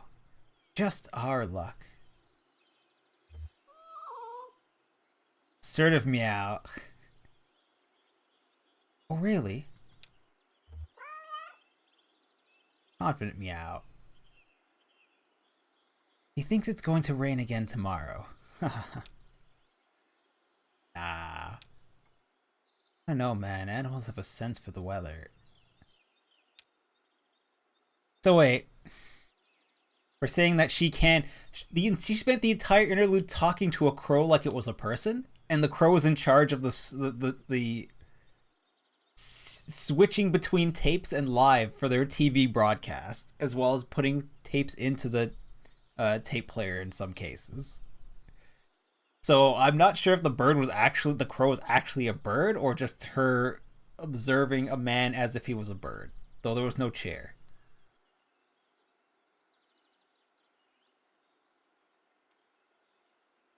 It might be the same stuck when you came back to it later and tried to... Oh, do they rust if you leave them? Ah. I mean, that makes sense. But yeah, the entire Death Stranding economy runs on making vehicles and just leaving them all over the fucking place. Fair enough. You're building a logistics company by yourself that only you drive. Sometimes they get stuck and someone else can find it. Then you can all cooperate and build a highway. Game is weird, and yet seems so good. There's supposed to be like a tree, or is this a bush? It's supposed to be a bush.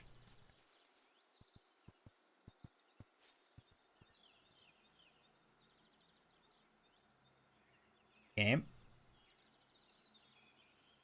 Okay, that's clearly not doing anything. Can we talk to this cat? We can. Alert meow. A croak reverberates inside the smoker. Oh, we're meowing at the smoker. Excited meow. Okay. Wait, where's the station? Because the TV station basically collapsed. The community TV station in the interlude. Inside of this man's house? No, I don't know where it put us, but it definitely was not inside.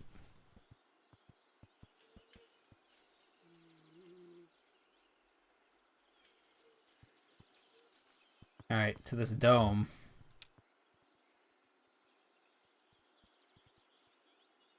Paints and chalk in the small bag, diary in the large bag, stuffed dog in the small bag, photographs of Chris in the large bag. The small bag?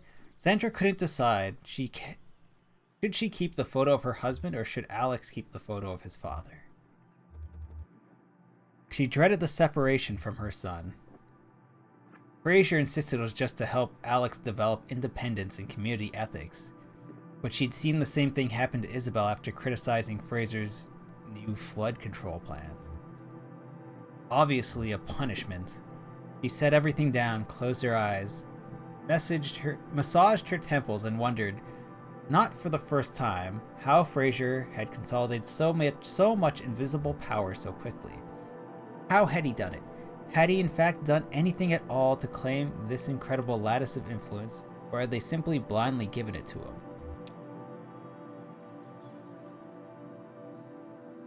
So Fraser is the person who multiple people thus far are blaming for the community falling apart, not the fact that it's been falling apart for a while and he's just another symptom of this entire land's destruction.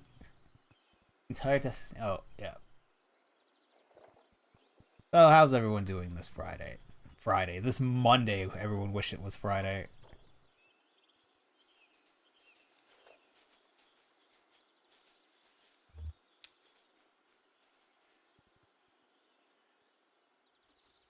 Oh, she's got a little something in her. I don't know, it disappeared now. At first they only observed the truck from a distance. It was an alien carcass, something that made more sense in death than life.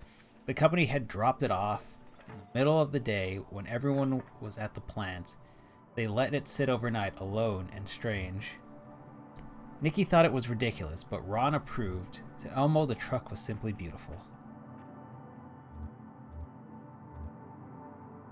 He thought it was elegant. He liked the idea of passing it every day, observing it from different angles and distances. He didn't care if they used it or not. There weren't any roads in town unless you maybe counted the old airstrip. Oh shit, so we came out of the river to a town with no roads? And maybe no name? Although I think it has a name. I just don't remember what it was. Everyone had agreed this was money and attention that would have been better spent addressing the town's drainage problems. Maybe we finally get started on that damn messianic ditch. Still, they had a few things to dispose of: broken flower tops, plots, empty bottles, clothes that didn't fit anymore. They gradually fell into the habit of collecting waste and carrying it to the truck. Once a month, some shadows would come in from the night woods and haul the garbage away on a cart. Wait, so the truck is the garbage bin and someone else wheels it away on a cart? You alright? Oh yeah, she just banged up a little in the storm. Oh, this played. I'll have her up and running again this afternoon. Oh, it's an older man. Can I play it?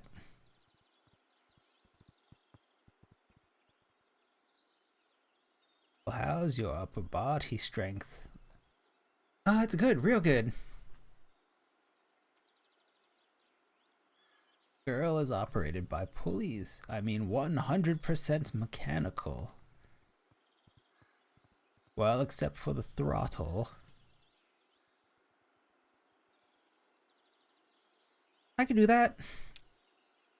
I admire your confidence, young man. Yep, just a little bent metal. I'll have her skyworthy again in a matter of hours. Wow. I've been doing this a long time, kiddo. Okay.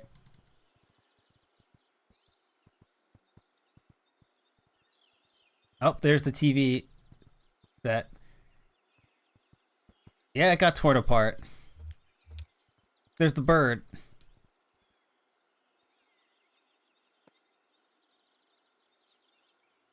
Elma gave Rita a tour of the camera and wiring. She'd just been through a certificate program on public broadcasting at the community college, so no surprise there. Nikki showed her the video data bank. James demonstrated the Satin image processor, then Rom came barreling in with an urgent expression. Rita had entered the public broadcasting program at Fishtrap Lake Community, a technical college with a vague desire to be a newscaster. One of her instructors got her excited about pirate television, and she followed threads through TV and activist communities until she found herself here, somehow volunteering at WEVP-TV. Pirate television. It wasn't quite the radical guerrilla television crew she dreamed of joining. This group seemed more interested in sharing the town's home movies than culture jamming and interfering with corporate stations, but she liked the focus on local concerns. Ron's news was clearly bad news. Rita's heart sank a little as they listened. She knew things were unraveling. Knew from experience what it looked like. But as she listened to Don detail the power company's sudden withdrawal from the town affairs, she heard other possibilities. She studied their faces and found concern for sure, but also something like relief, hope, an awakening of play. Nikki looked like she might have been daydreaming. These were people, Rita decided, ready to step out of the company's shadow and build something of their own. Ron said the TV station would still be funded by court order. Could that be their anchor? Okay. Oh, and our kitty's back up. Little Nellie from the Bond films, You Only Live Twice. Slow-mo. Bro, warm coo. Kitty, stop. Go sit near him. Okay. Greeting meow. You're chittering.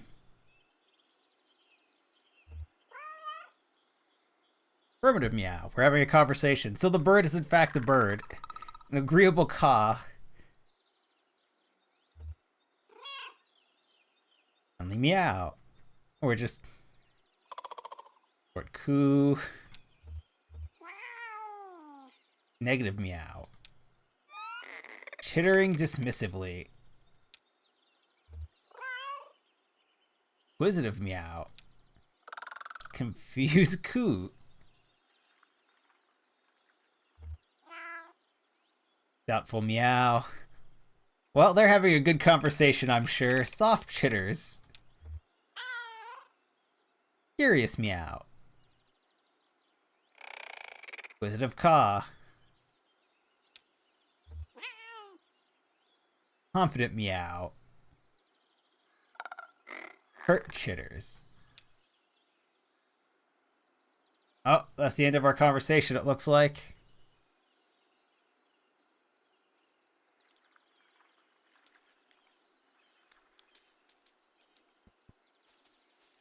Can't go there.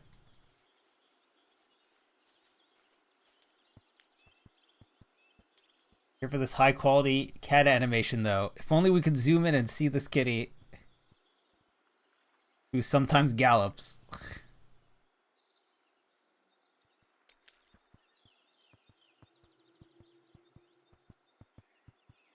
Okay, so there was no one to let us into the waffle shop, right? The waffle shop seems to still be closed. Make it back to that house?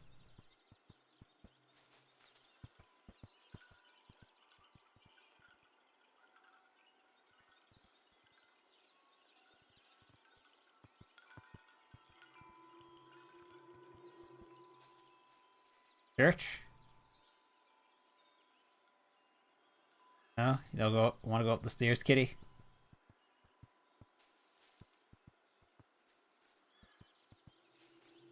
Go back here into these houses on stilts, so apparently they know it floods here. These guys are on the hill and have stilts. Though these places still super run down, even if they planned ahead. Another white kitty that we cannot talk to. Oh, no, we can talk to this one. Alert meow. Something in bushes stir. Game, why? Inquisitive meow.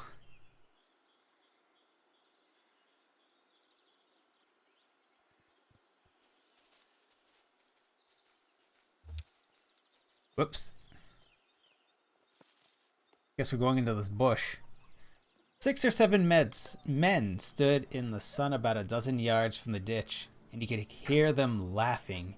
He tried not to hear them. Instead, he listened to the shovel punching through the dirt as he shaped the trench. It was wet dirt. Mud, really. He made a hungry sound as he shaped the trench walls.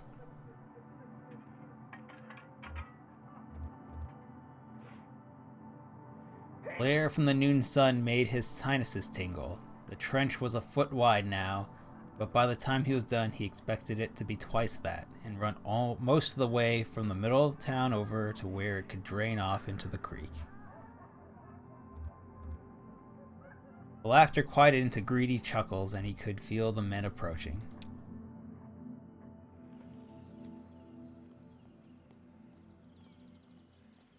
Oh, our crew's ready to roll. And I guess the kitty is a part of that crew. If the cat got off the boat with everyone else. Go back to the center of town and see if anyone's here now. Anyone new has appeared. Seems to be no. Cow is still dead. Oh, there are some. Oh, okay. They teleported back. Hey, Ron. What are you? You've tethered something to the horse. Okay.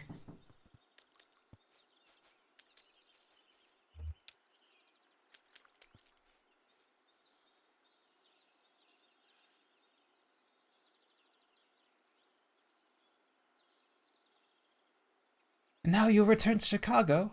Ah, just taking one last look. Oh no, I'm headed to Ohio next. They have a few great burial mounds I want to visit. Eventually, I was thinking I'd just drive for a while. Oh, Ohio next. There are a few burial mounds out there by Daytona I always love to see. Why is she traveling looking? She said she came here to see the burial mounds. Is this a burial mound? Isn't that kind of small?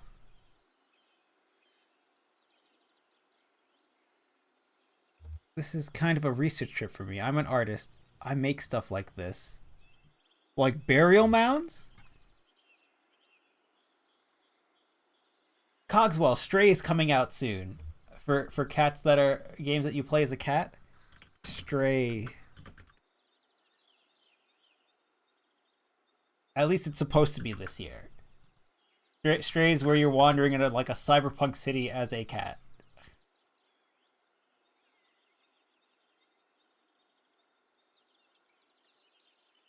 This is a game I'm paying attention to for this year.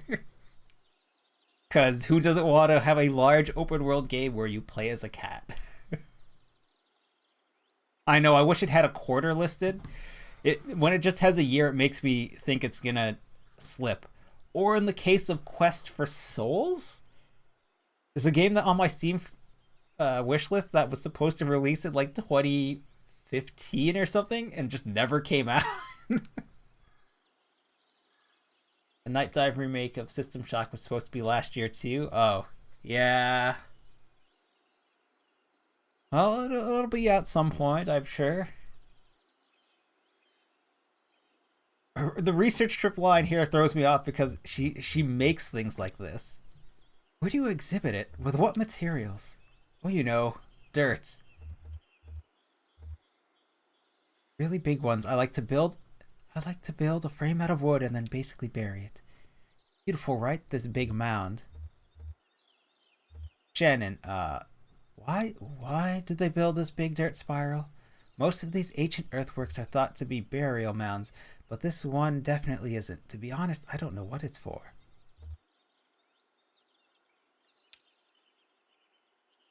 Okay. Is it because it's on that weird signal and then the hole that goes down deep into the earth for the river, the underground river and lake, where apparently whole communities live?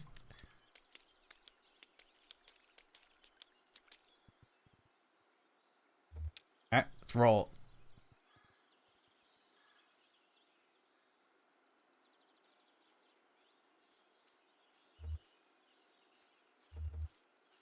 Well, the mailbox says 5 Dogwood Drive. Is there any mail in there?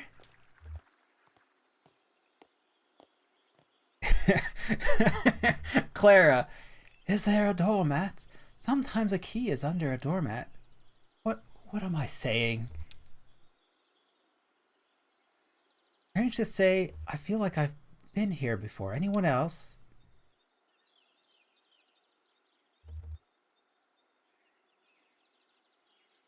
These are... okay. Oh, it just showed up. The house. This is your place. Weird time for new construction. Well, what do I know?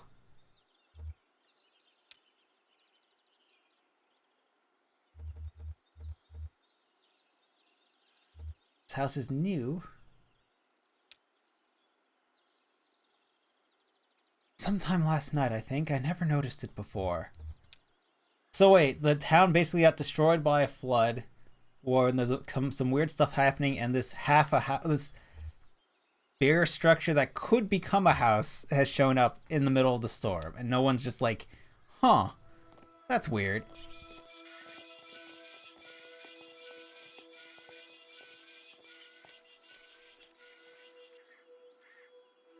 These two make robot noises sometimes, as well as walk like robots.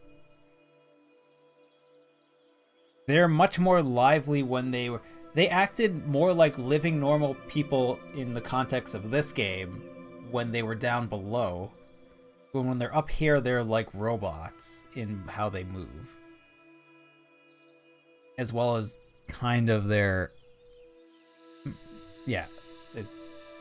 I'm sure the game's trying to tell me something about that, but I'm not sure what it is. Feels warmer in here somehow, right? Warmer and brighter. Strangely comfortable. Nobody lives here? It's actually quite spacious.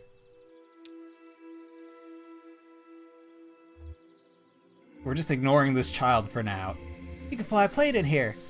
Bigger than it looks. Lives here? Nice. Real nice. I could see myself in a place like this.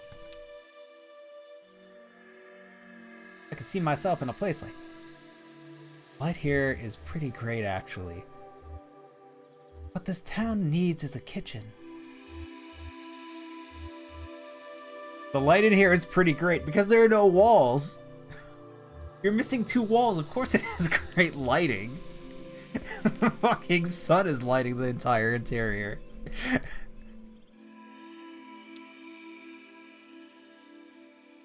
Oh yeah, someone to cook all the beans. No, we're gonna continue ignoring the child.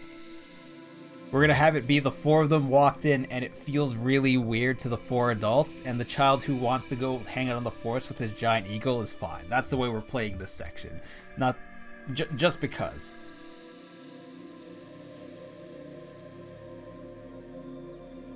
Why is everyone acting like this is a huge giant space that could be turned into like a restaurant or a recording studio? That'd be like, this is like a shoebox of a place, unless you got a 2nd floor on it, which there's space for. But if it's the 1 floor, a kitchen and a washroom, and then you have 1 other room, it was like pretty creative with a space that size. So much room though. We could set up a whole studio. Music studio, cool. And at night we look at the stars.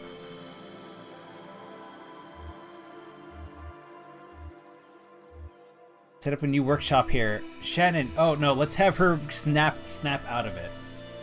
I hope the Stray is good because there is a dearth of games you could play as a cat that looks good.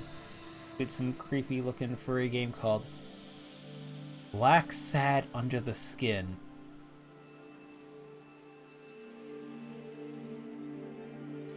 Now that sounds like a free game if I ever thought it was a free game. What is this?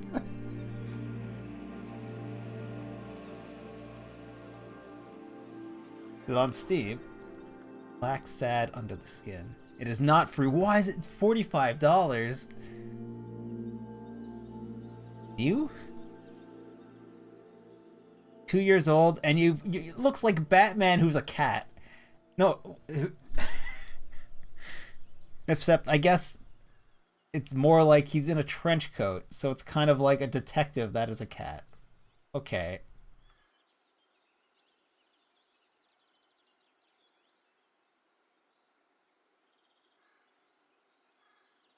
Bits owns this game. Apparently. That's what Steve is telling me. This must have been like... This must have had a bigger release than I've heard of, or we've heard of then.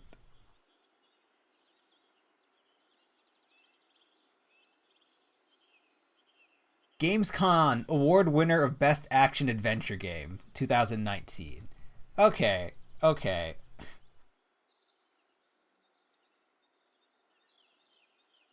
Steam tells you it's similar to Heavy Rain in Detroit. That it's a dark choices matter mystery. Oh yeah, we were going to play this as Shannon's like, I'd like to get out of town before dark.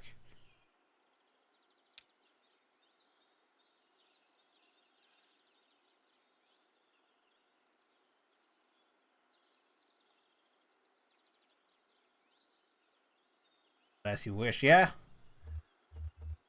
Junbo, what's the hurry? Ah, somehow I thought you might stay here now to live. That's a nice thought actually. I could set up right here, start over.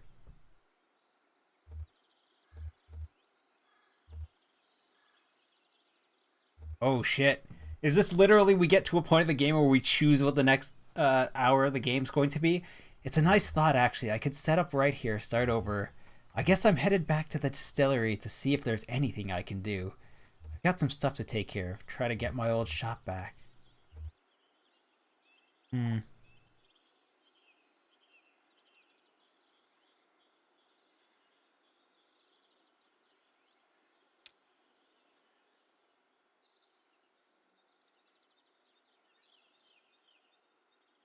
Oh right, they got the IOU. He seems to know what he's getting into. What he was getting into. Not really. They gave an alcoholic a shot of expensive scotch and then told him he works there forever now. It certainly seemed a lot more like never accept something from a fae type scenario. About that, listen. Harry gave us this IOU from the distillery.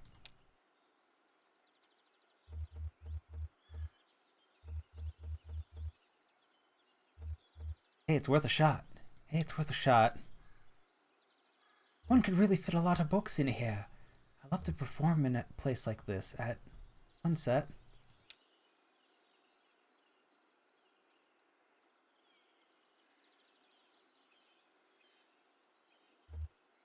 Kind of feel like I'm on stage now, actually. You know what I mean, ma'am?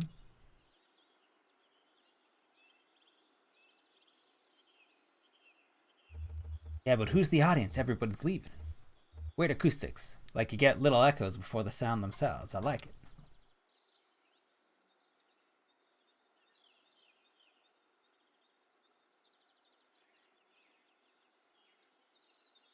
Feels like it's time to move forward. We need to make sure to preserve some of this stuff before the next big storm. You guys don't live in this community. They're acting like this. There's something about this house apparently is having an effect on the, or this almost a house that's having an effect on everyone there, except for the child. Ezra.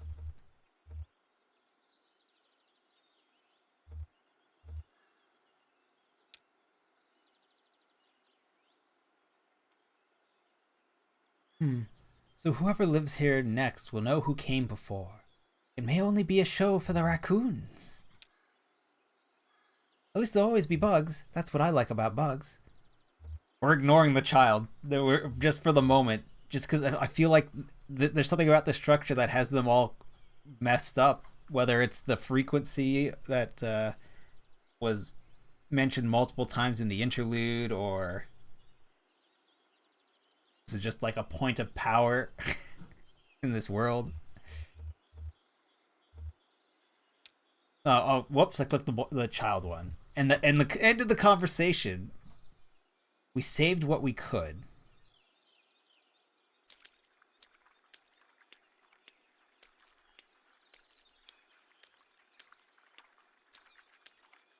Hey cat, I'll race you from here to that pile of mail.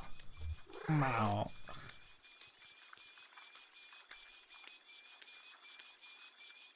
Come stand here. This is the starting line. Ready? Get set? Go. Pile of mail. That's a pile of mail. Alright. Wow, you're pretty fast. I'll get you next time. We did win. Scrooge. I'm the faster creature here. It's Kitty.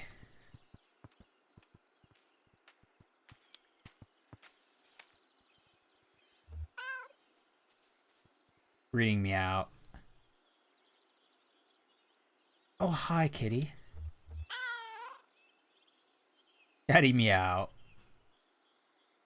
Yes, it is a beautiful day. I guess the weather was pretty bad last night, though. Confident meow.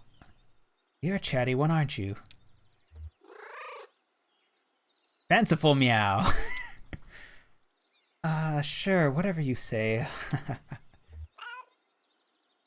Curt meow. Alright, well, take it easy. So are they all just gonna live here now? Like this town, they just come into this town and now they're trapped?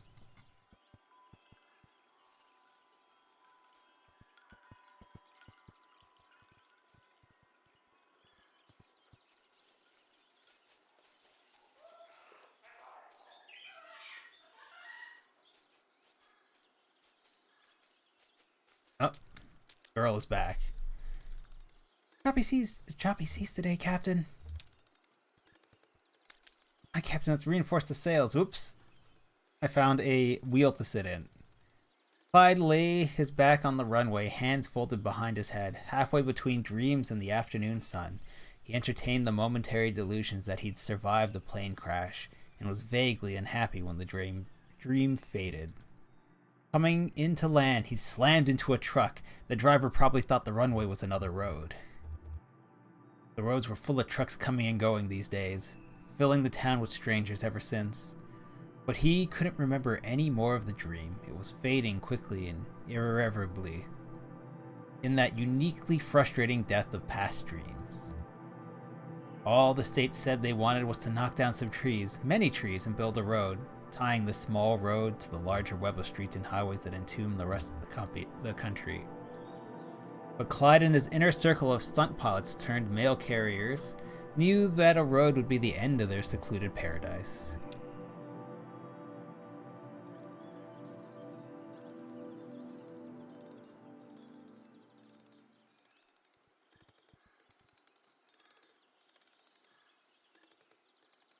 Wait, is that what happened? Wait, this is a road. There is a road to this town? Choppy seas, Captain. Wait. Oh, it's a boat.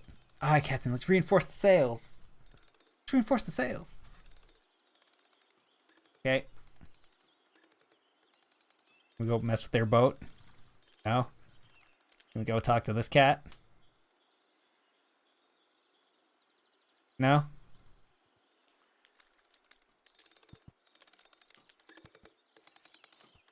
You're just winching dead horses around, huh? You're just sitting on the burial mounds?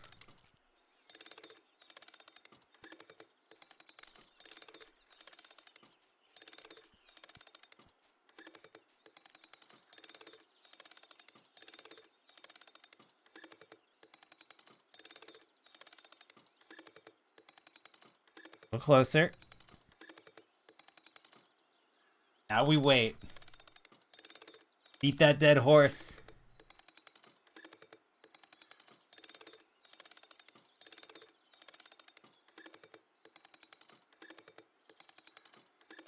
I think the horse is actually moving, which means it should hit the cat at some point.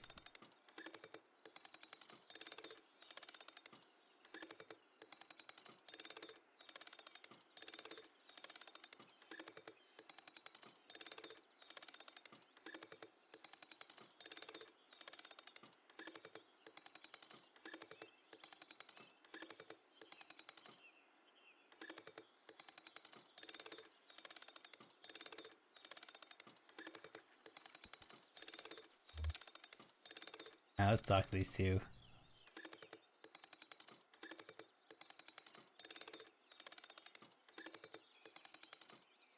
Aside, they don't scare me at all. If you met them, you'd feel the same way. I'm just curious, I guess. I know them pretty well by now, but I'd like to have known them better.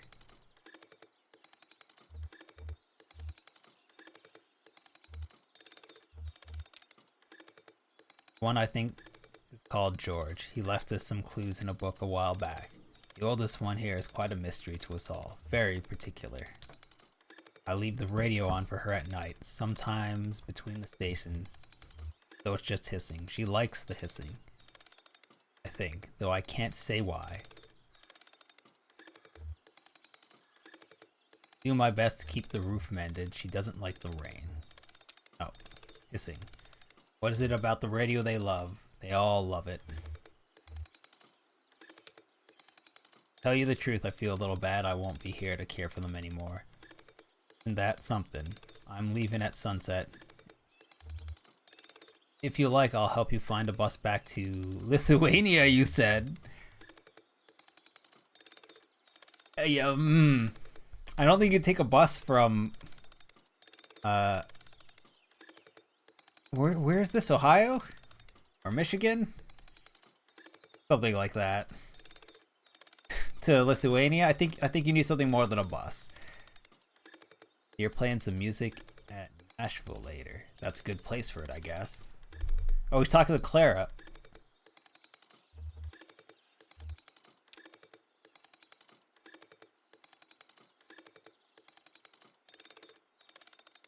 I play music with a friend in a small bar.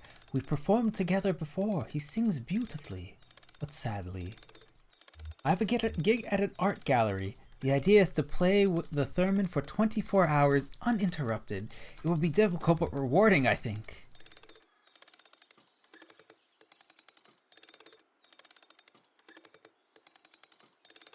You're right. Yeah, you're making the right move. There's nothing here anymore for the living. Yeah, but everyone's gone. Who feeds these ghosts? Who will feed these ghosts?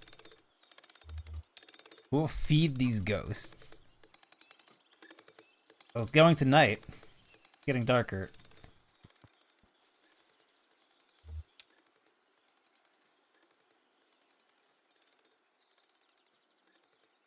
Oh, there is no road. That was that man's dream, right? There's never been a road to this place? Why not? So how do you all get food out here? Gentle cooing. That's what I figured. How they manage that? That's what I figured. Indignant caw. A few chitters. Makes sense to me. Detailed series of chitters. Undulating coo. I guess we could, but it sounds like a lot of work. One confident caw. You're right, I'll think about it. Okay, guess we better get started. Okay, well that was a conversation.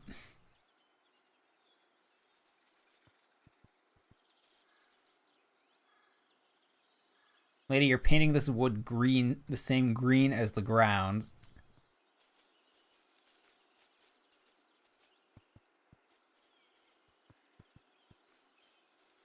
It's really cool. Where did you get it? Oh, it's just in my pocket. My jacket pocket. What, a vacuum tube? It's special. Oh, a 20-sided die. Okay. Wait a second. Was Bob and Ben and Emily the people playing the board game at the start of the game at the bottom of the gas station where there was no one and also toxic fumes? On to games. This is actually someone else's jacket. I'm sure he doesn't need that anymore. Wait, he had a D20 in his pocket? Oh wait, we picked it up at the start of the game. That's right. It's cool. It's cool that it glows in the dark in the first place. My friend's uncle said we could use his basement. Perfect, I'll hold on to this. Oh shit, is this a time thing? Like, is this village back in time? I'll guard it with my life. Are they about to go to the basement of that garage? Drop the die? That Conway will hallucinate and then find the die? Is this how many thousands of years old is this die at this point?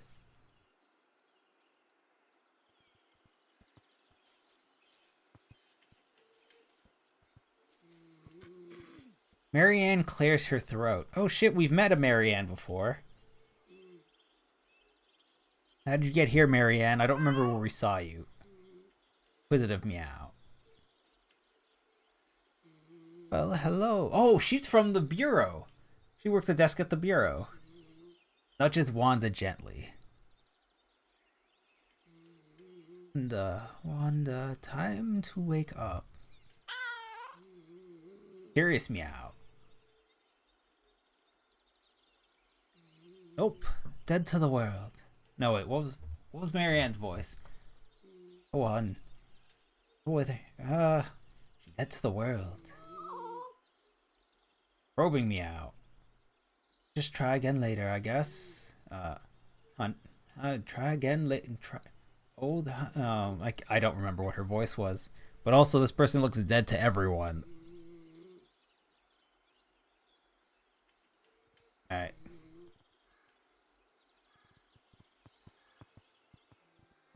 Greenhouse here before? Wasn't it? I just didn't recognize it was a greenhouse. It's not a greenhouse. There's a couch in there. Okay, that's why I didn't. Okay.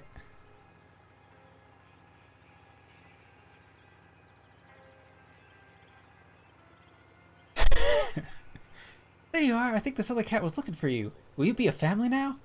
Yes. Yeah, the fat white cat that followed us back from that university or whatever college or that research center. Yeah, that's fine. Oh, you stick together and you still act like you're alone. That's the cat way, huh? Always alone together. Yes. And it's like that, I think. Just like the old man we were traveling with. He can't help it though. I think he forgot how to do anything else. It seems like it made him unhappy, but he thought he could deserved it, I guess. I think he forgot how to do anything else. Yep. Stuck in his ways. The hangar is drying. Radio plays softly in the hangar.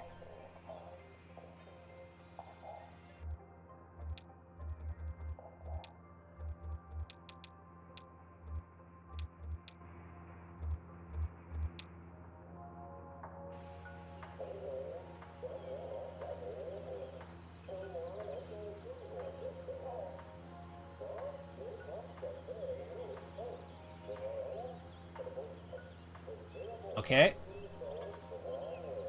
That lays the radio.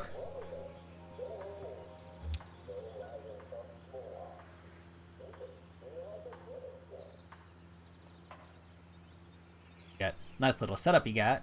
And it ain't like it used to be around here, I'll tell you that.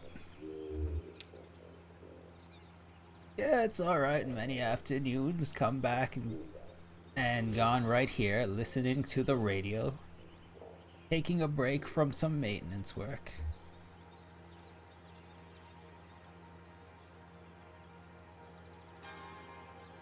I had a space to work on the bike.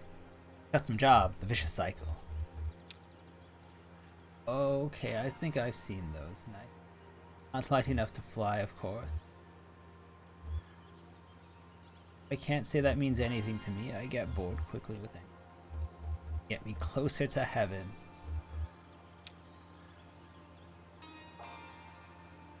Guess you don't have much use for a bike in a town with no roads. How's the plane looking anyways?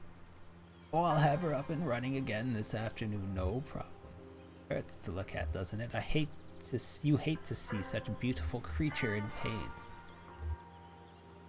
Have her up and running. Just a couple of bends in the wrong places.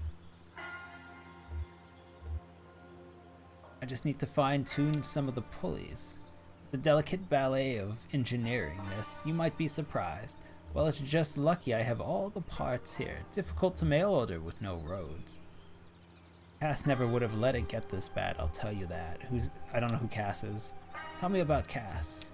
Well, tell me about Cass.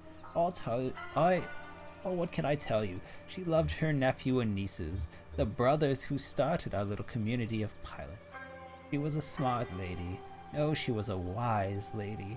Knowing her, I came to see the difference. Favorite was Macy, quiet, thoughtful kid, but a demon in the saddle. In the cockpit, I mean. Sometimes she had an extraordinary idea to do a trick landing on a moving truck. We all know how that ended. ... Oh, okay, so she did. Cass was the one who got us to finally pave that landing strip.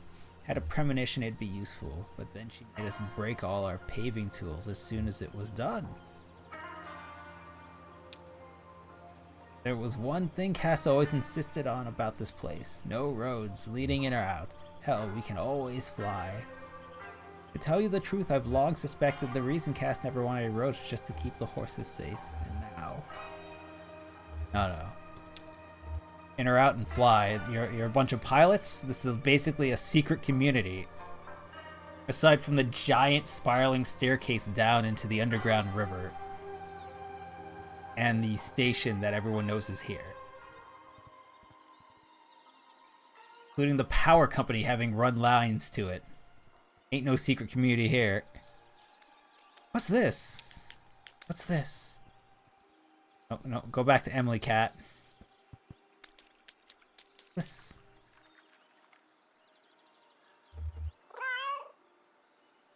Curious meow. Oh man, it's totally broken.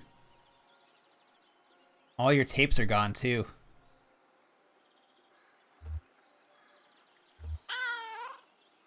Inquisitive meow. Waterlogged tapes, they might still play, who knows. But all the VCRs are shot. Sad meow. I don't even know where to put all this. I hate to call it trash. Wonder if that garbage truck still works.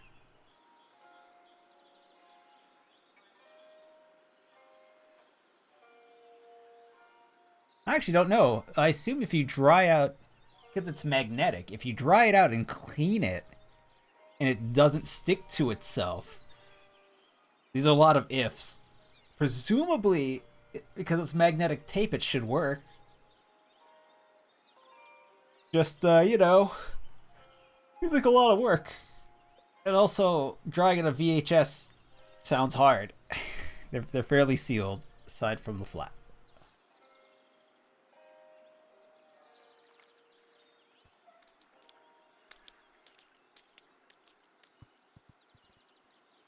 Well, we've done a lap, so what are we supposed to be seeing? Till finally it just gave away. No, wait, what she was also doing. Did good work. Not your fault. No, wait, they let you finish, that's all. No, that was not her voice. Nikki's voice was. They let you finish, oh, forget about it. Oh, the place will be dry. They stopped the dude from digging the trench.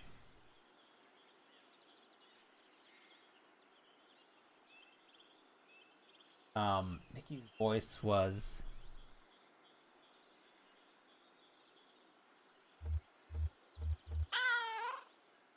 Was it of meow? Just a memorial.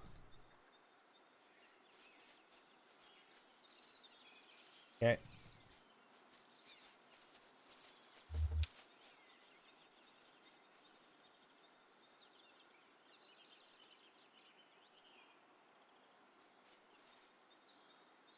Rita tore up weeds. Elmo stood next to her with a bucket. He passed him the uprooted weeds and he stuffed them in the bucket. They worked this way for a few hours. Dark clouds drifted slowly closer but wouldn't arrive until evening. Weeds? Elmo and Rita left to get some tea. The bucket of weeds sat warming in the sun. The dandelions wilted and the clovers dried. Some wayward insects continued to eat. Rita and Elmo returned. They assumed the same roles and continued working.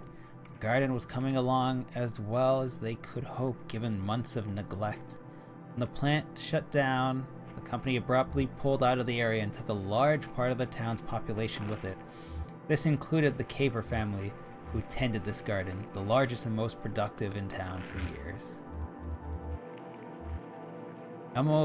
Rita and Elmo worked until it started to rain. The rain washed their sweat into the dirt. Wait, they had character models. Why are they just fuzzy blobs now? Oh, and they're gone. They're ghosts. Oh, shit. So wait, when they keep talking about ghosts, I guess they did say ghosts are not people who are, not necessarily people who are dead, just people who are gone or absent and creating experiences. Johnny.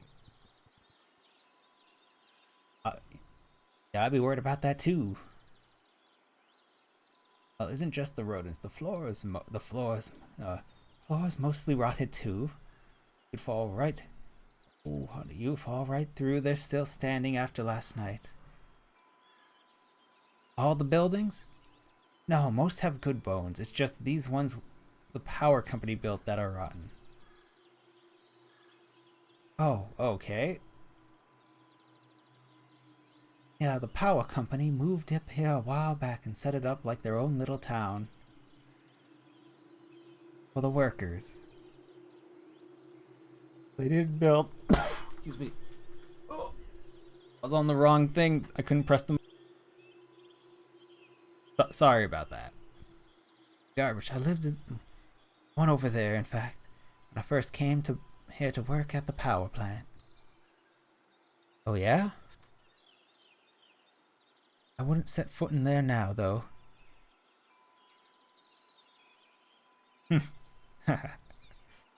Okay. So the houses built by the power company are shit. Unsurprising. Not built to last. Well, we gave you a house. You gotta pay to maintain it.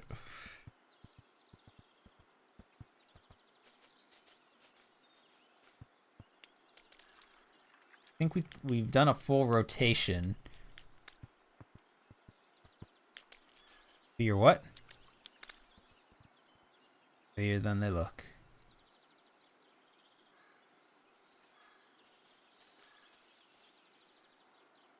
sure everyone's heavier after they pass.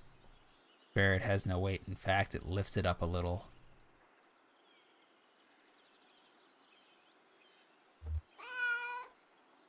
Greeting meow.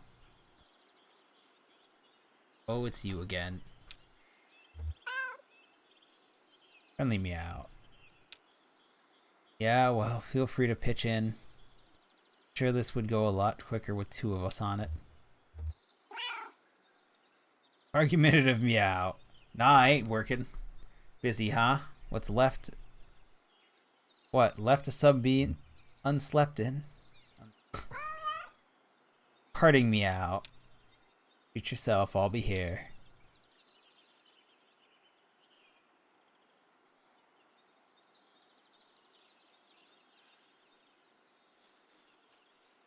Try to convince a cat to do some work? Come on there. Come on, bud. Oh! You finished painting it, now it's becoming a horse mural. Ooh, Clara's gone to the graveyard for some reason and is talking to the graves.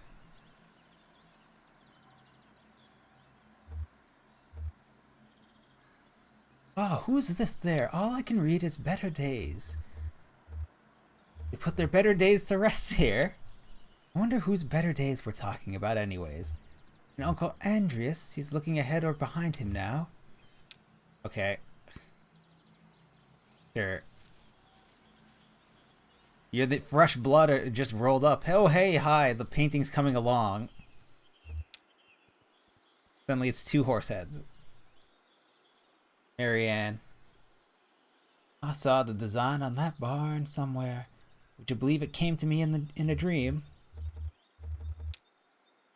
One of those dreams where you lost somewhere and kind of familiar and anonymous like a bus terminal. Everyone else knows where to go, but you're really confused.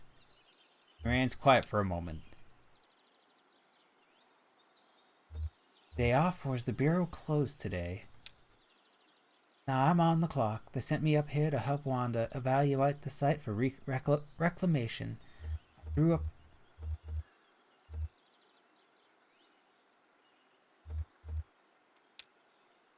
She's around here somewhere. Had a few too many at the party last night. I mean, who could blame her? Those tiki drinks go down smooth. They're fucking sugar and rum. So many of the randomly generated recipes were just sugar and rum. If not mixed with some other alcohol. Like, terrible. They sounded terrible. They do not sound like they go down smooth. And they're guaranteeing you a hangover. So that's what happened to Wanda. She's mad hungover from that, from the rum colony. The rum colony. The rum, grudge rum rants. Listen, I just happen to know a thing or two about rum.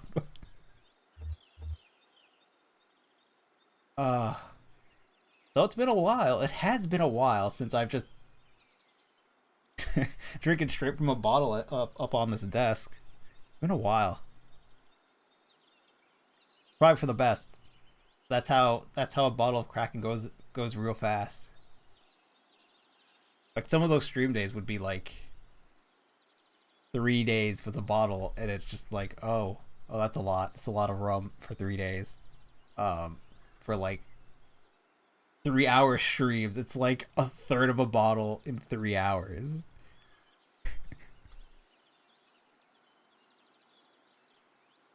Crunch Rum Zero, the sequel to this game that we need. Don't know about that one. That would be just me playing a very similar game, but with all the rum.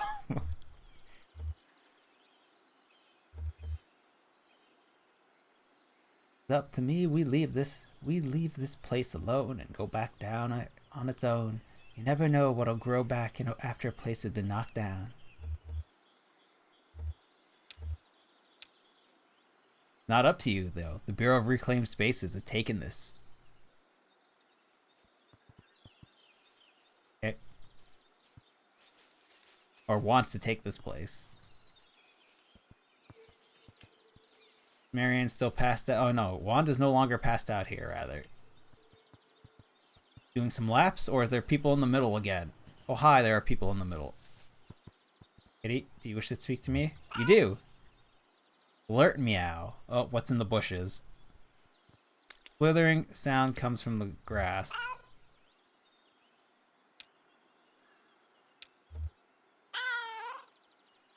Cautious meow. Silence. Alright, we chase that snake off. Does it work? Don't know, but I think you wind it up here. No, it doesn't. I'll probably fix it. Oh, you could definitely fix it, man. But then you'd have to find a new robot friend.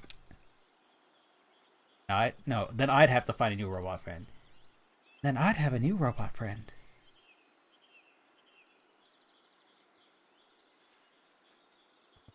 Looking into a crate. What kind of robot are we talking about? Oh, are these the antiques? This is a lot of furniture.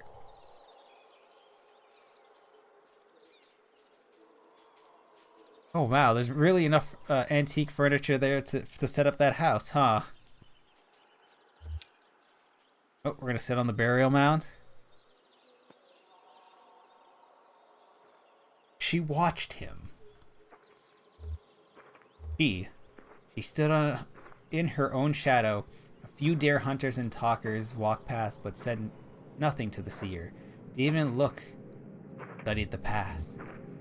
This was the path the seer had found in her scrying game, a series of private dice rolls and inscrutable diagrams. At the end of the route, she'd seen a safe, quiet place, caverns of leathery black birds, a lake of eyeless fish, a towering flame. Oh, we've been there.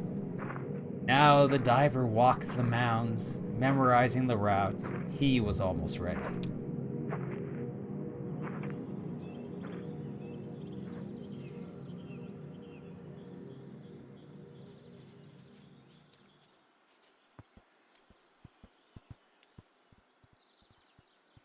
Me now, kitty?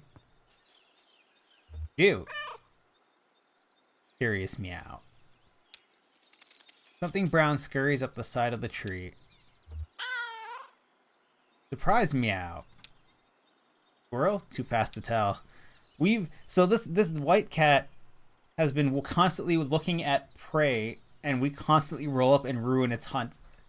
So it is a fat white cat from the research center.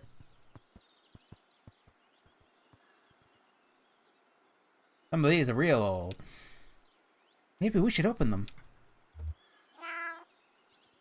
Scolding meow. You can't open other people's mail, child. Ha ha ha. He says not to open other people's mail, kid.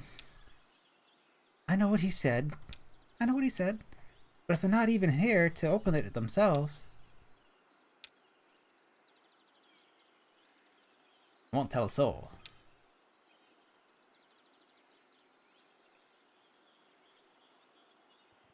Okay.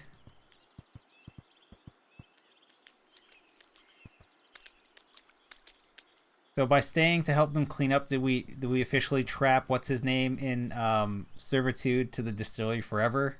Conway?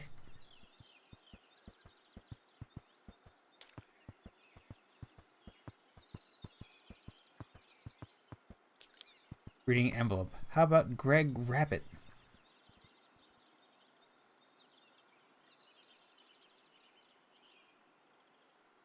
Greg the Rabbit? No, like Rabbit is his last name? Rabbit is his last name. Well, there's no Greg or Rabbit here. Not anymore, at least. Great. Ezra opens the envelope. It is our privilege. Oh, privilege. It is our privilege. It is our privilege to inform you that your application has been accepted. Your studies can begin as soon as you arrive. Good job, kid. Yeah, good job, Greg. Oh. I really hope he got the message eventually. I wonder what he studied. Artichokes. No. Oh, no. Architecture. Architecture, kid.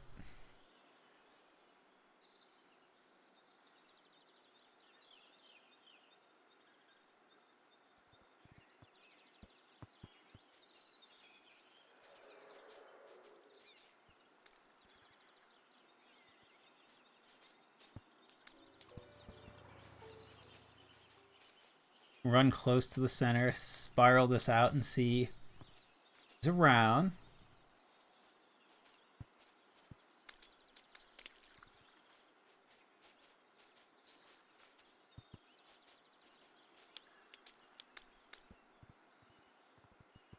Rita. Ezra. It's all with Ezra.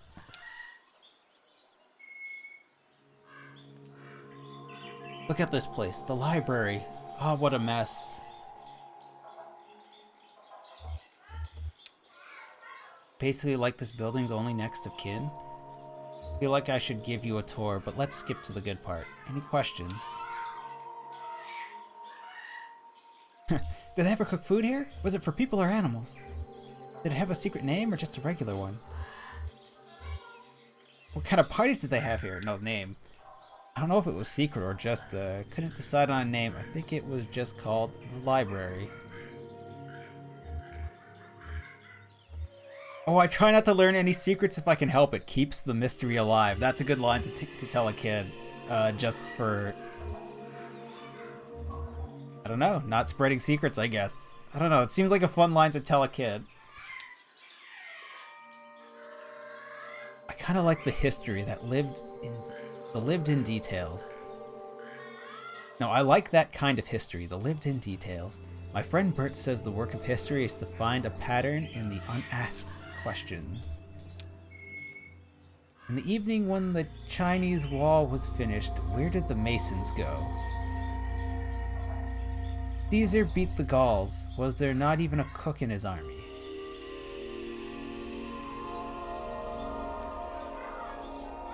Oh, I see. Yeah, Caesar beat the Gauls. Yeah. It implies that he beat them alone. I like the where were the Masons? Where did the Masons go? Yeah, this is a special place. I feel a little guilty. Fit right in here. Sure, it's a little messy now, but there's some residual energy from those fearless experiments. Experimenters that I don't think will ever dissipate.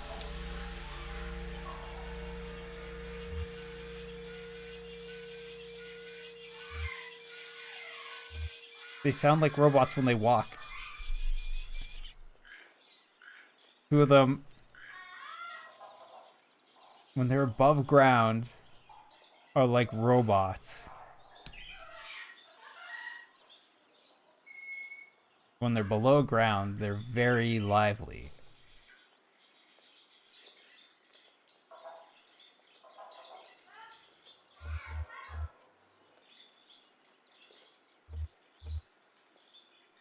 I don't think I want to live in a place like this as a dagger. I don't think I want to live in a place like this. Oh, hi. Hey, aren't you... to Ezra.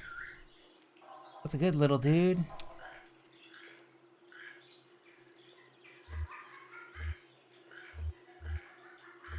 We were talking about the library. Ezra, is this your family, or are you the... Oh, are you in the band? What do you think, kid? We got room for a drummer. I'm great at drums. I know where all the buttons are. Probably get back to Julian. He's got a giant bird waiting for him. It's hard not to go back to a giant eagle.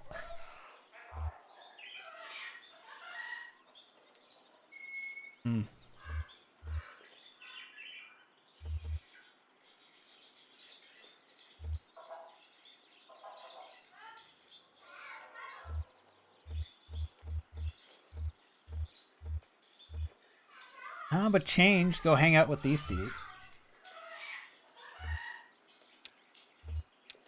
I know where all the buttons are. Ron dug a grave. The fuck game. That was a hard transition. Did we pick a bad answer? Is Ezra now in the grave? What the fuck was that?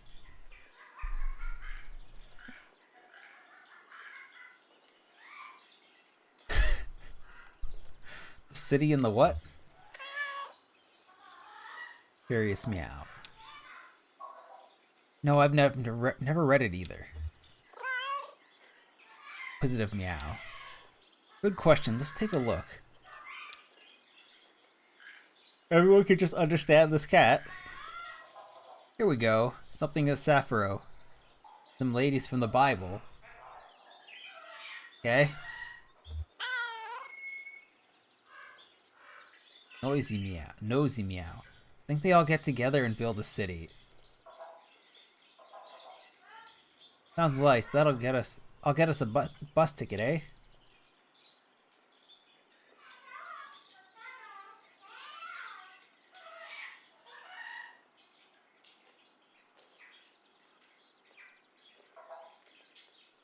A lot of almost voices.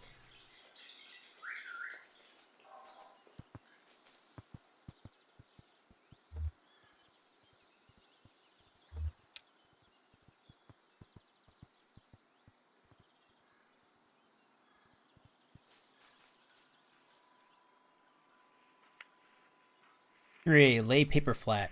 3B, bring bottom left corner some some origami, are we? Bring bottom left corner up to top right corners. Crease with firm, steady pressure along diagonal fold. Nikki applied only gentle pressure. Looser flowers felt more alive. She rolled her wrist. It was the 6th hour of her assigned company store shift. She'd made a dozen of the flowers. Ron had bought a bouquet and cleaned out their stocks that afternoon. Store. Repeat steps 4A7 for each petal. Take care not to rip the filaments from step 9. The company store used to have dedicated staff until the civic responsibility plan a few years back. Now everyone took 1 or 2 shifts a week on a mandatory volunteer basis. Unpaid time in the company store. Sounds like fucking dystopia. A commotion outside caught Nikki's attention. Men yelling. Blows landing. She put down her work and stepped out just in time to see the crowd disperse. Oh, we're gonna learn about that dude who got beat down or maybe beat to death.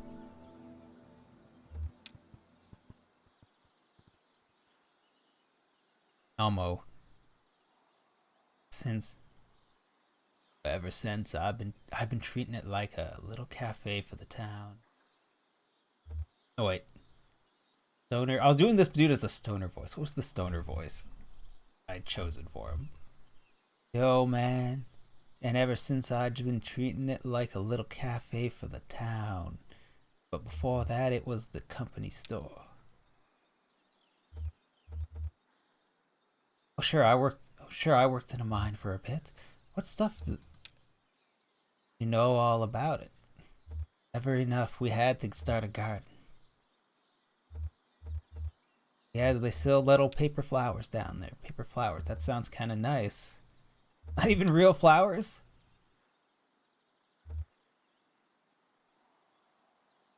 No way, man. They didn't even stock vanilla extract. I had to make my own.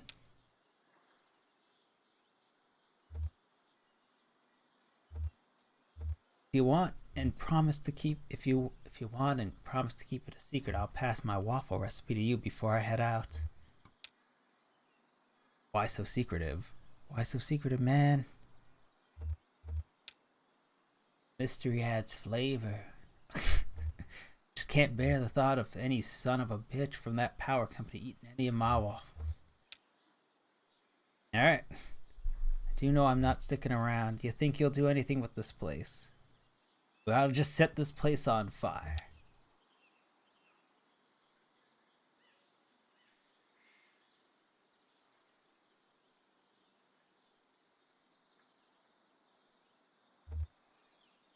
I like to see that, but I think if we take out the tables and knock down a couple of the walls, this place would make a pretty good concert venue.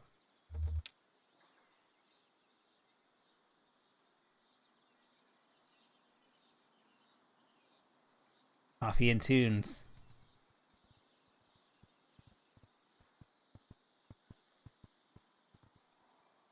Oh, the church. For a moment, I thought it was the church? I lived in there for a bit. No way. Way. Yeah, too drafty. I moved out one winter and never looked back.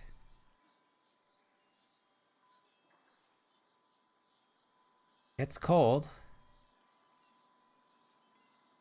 Sure, when the sun is down. Nice old church, though. Real nice.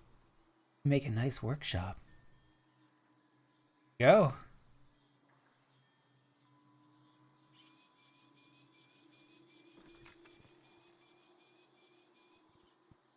Hear one of the robots marching about.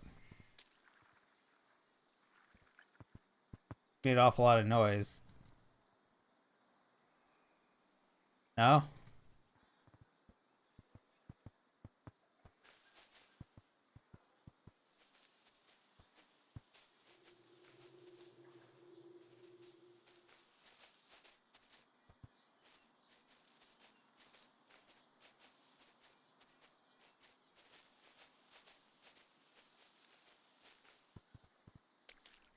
There's more stuff in this totally not a house.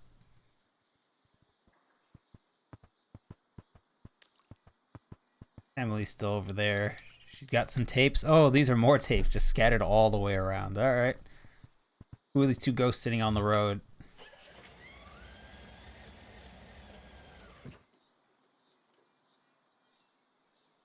Clyde and Cass sat cross-legged in the shade of a light aircraft. Cass shuffled cards and Clyde absently flipped through a stack of unopened letters.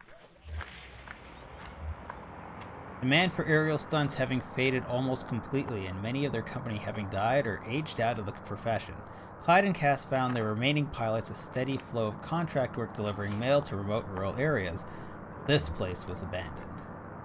Cass's card predicted they'd be there for quite a while. Found a box to sit in because we were a kitty. Now we're out. Oh, Emily's gone. Guess we missed the opportunity to listen to Emily. Where you flying to? Flying? Ah, I'm just checking to see if everything's working okay. Of course. Why don't you? Go, keep your distance now.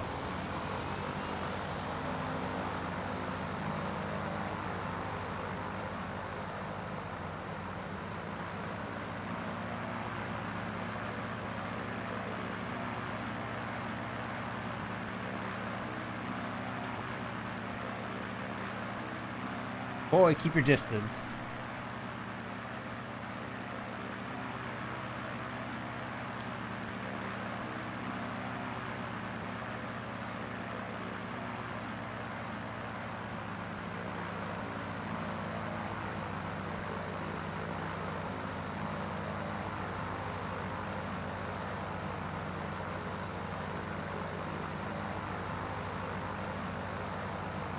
You're just waiting to run over someone? What are you doing, old man? Oh, the wings are moving. You were in fact testing the plane.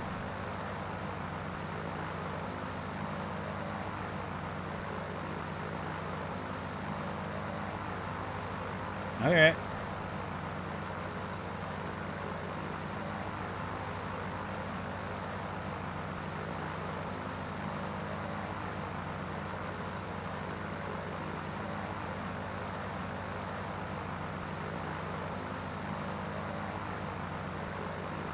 What part haven't you moved at this point, buddy? Oh, you are done testing it. Alright then. You're just gonna sit there now, aren't you? You need me to look away so this model can go away. Come do some laps around you instead.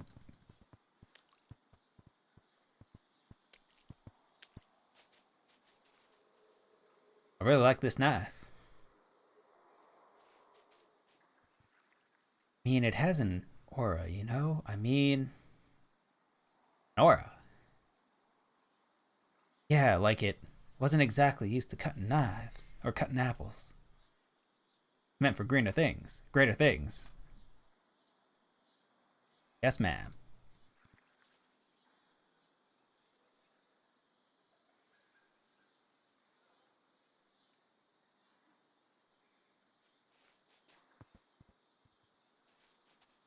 So we're helping rebuild this town. Or they're helping rebuild this town. I'm a cat. The man in a cave. Or an overhang. The seer huddled in the small cave. The deer hunters ran by, shielding their eyes from the torrential rain. It must have looked like she was taking shelter, but she was waiting for the water to rise and envelop her. Okay. The water was warm. It rose between her knees. It reminded her of the womb. She closed her eyes. She wondered where the diver was now, if he had found the end of the route. Was he on his way back, or had he been lost underground? Either way, it was too late. She thought of the first flood, long before her birth. A flood she had only seen in dice rolls. She stayed there for a while, and then opened her eyes again. Now the water was crossing her heart. She took the game pieces from her bag and released them, gently into the flood. Okay. Well, someone may have waited and let themselves be drowned in this flood. We just saw a thing that we're probably supposed to go and run to and see what's up immediately.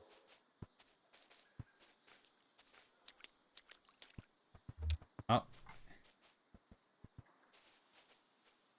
We're almost done digging this grave. This weather makes you wish it never stopped raining. 6 feet. That's the standard for people anyways. 6 feet is the rule for a person, and let's say the average person is 5'9". Maybe I ought to stick to the traditional depth out of respect. Is that respect to treat them like us, or is it more respectful to treat them like what they prefer? Just what are we burying here anyway? Is it them or us, or a mix of both? Well, I knew damn sure what I was pulling out of the water. Wonder what would have been company policy on hiring centaurs. Strong and smart, but probably union. The centaur union is coming for us. They don't appreciate the horse puns that have happened in the past. So heavy, waterlogged. God, that's how I want to remember them. That's not how I want to remember them. I just got so deep so fast. It shouldn't have been that deep there. I don't know who to blame, I'll tell you what. Those greedy sons of bitches had finished that drainage dish when they were supposed to. I ought to hike through the woods and give them a piece of my mind. Well, I should put some of that bile into digging these holes. Yeah.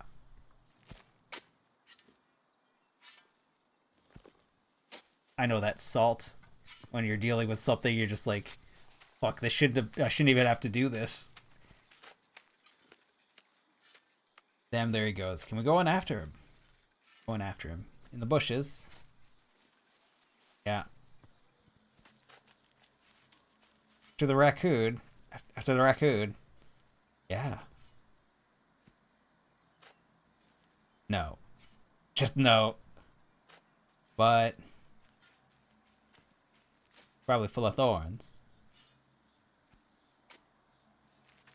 Yeah, but raccoon. Not happening.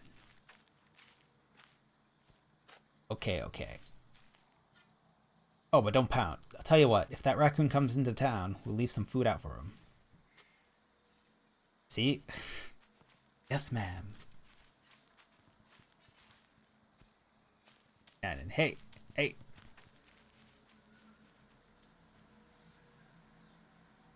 Don't run in a graveyard. Don't run in the graveyard. Why not? It's...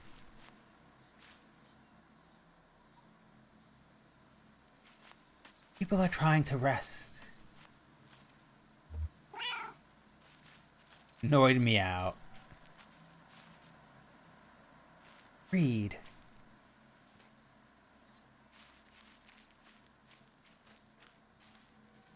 I can hear fireworks going off. Again. Been 4 nights straight. Apparently Victoria Day means we need fireworks now. I don't recall fireworks in past Victoria Days, but hey. That's just what we're doing now.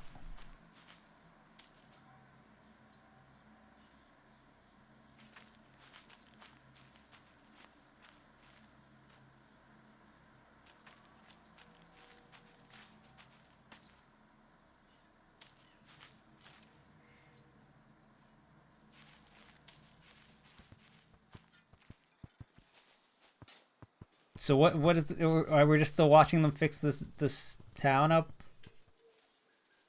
They're very kind people, yes. Someone wants to stay. They seem to all want that house.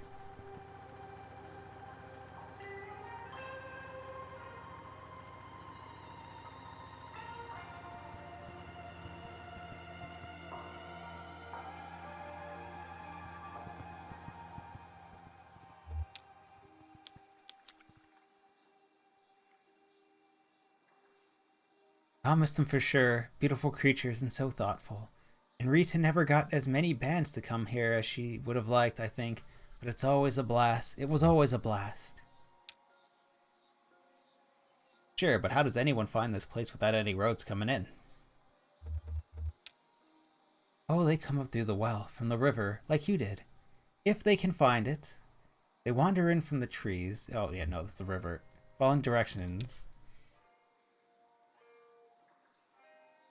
That's the hard thing about keeping an artistic community alive, just getting people to show up. Sometimes you only need a few people. I think the ceremony is around dusk. Whoa, look at this. Pulls a videotape out of the rubble.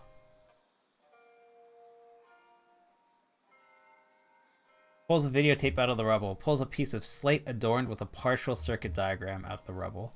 Pulls a broken projector out of the rubble. The projector's here.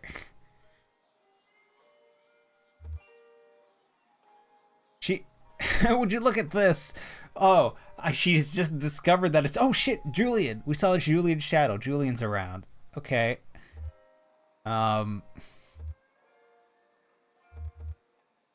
out of the rubble. Oh, movies? Could be. It could be. We showed a lot of them on the station. Probably some weird art video, statistically speaking. Pulls a piece of slate. Pulls the broken projector. Elmo's projector. Oh, it's ruined. Poor Elmo. He'll be devastated. Nah, he'll be cool with it. Takes a lot to perturb that guy. Saw a lot of dubious weather reports on this thing. They're all dubious. Nobody knows the weather. Well, he was right last night, at least. Very little I can salvage here. It wouldn't mean anything anyways. It's kind of a package deal. You need the tapes, the station, and the people. If one part is missing, the whole thing falls apart.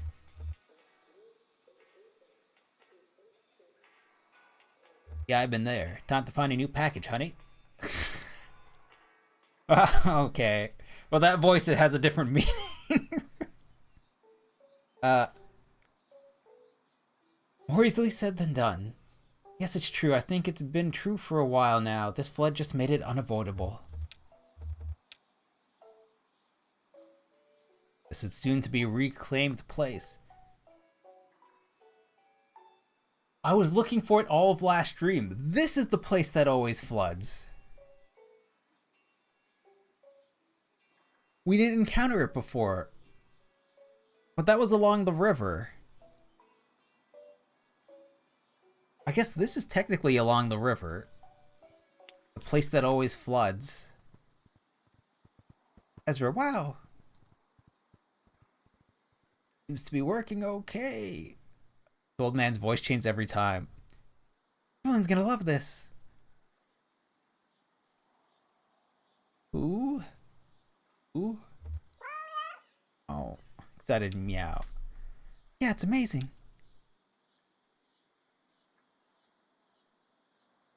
Cool. Boring conversation anyways.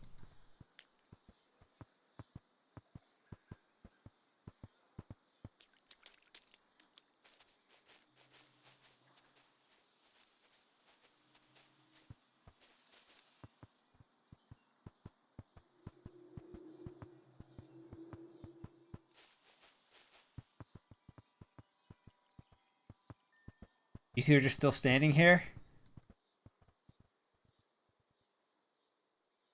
That's a no.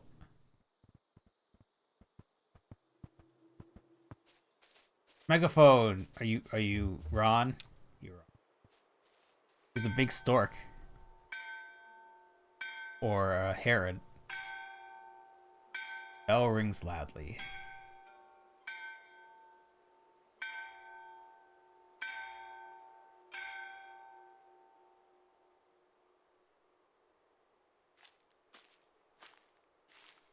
There. You're walking directly into Kitty. Oh, you walked through me.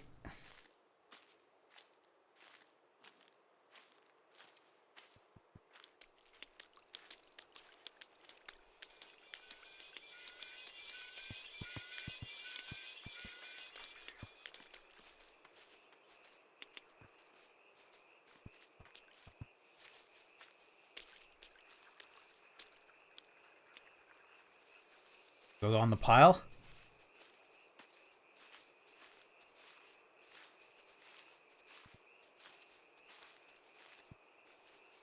Nope.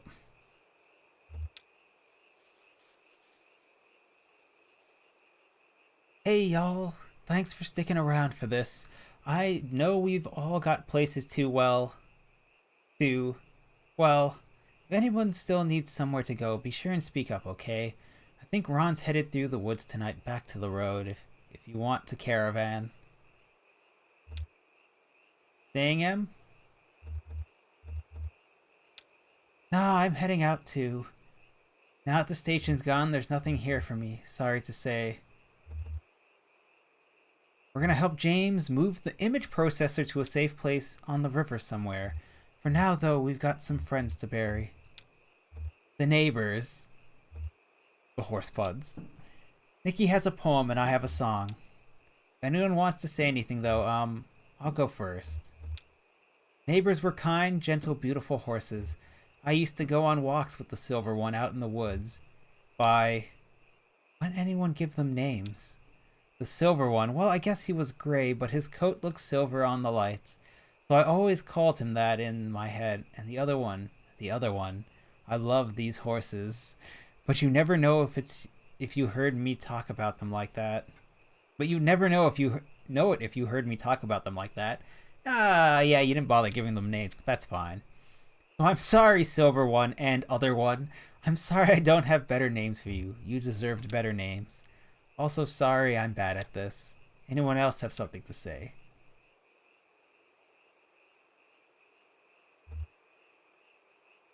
We didn't give them names because their names weren't ours to give. The horses were here before us, you know. They came with the people from Central America. You know, the Utopians, the people of nothing. The people of nothing arrived by horseback in October. Their first experiment was to free the horses. That was generations ago, of people and horses. I don't know when we started calling them the neighbors. We should have called them the people. They were the only consistent residents of this place for over 100 years, and now they're all gone. Who are the people now?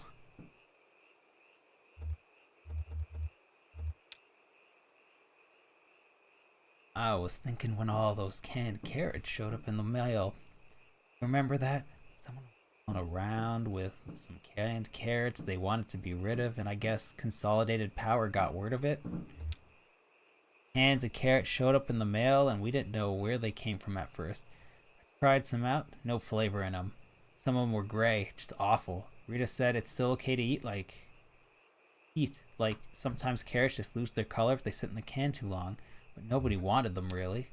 Well, Aunt Connie came on TV with a message that, hope the horses are enjoying their treat. We thought, okay, these are for the neighbors. Sure, horses love carrots, right? But the neighbors wouldn't touch them, wouldn't even look at them. You'd think they were canned rocks. We opened a couple dozen and set them all out by the water, though, and they were still there a day later. Even the raccoons stared clear.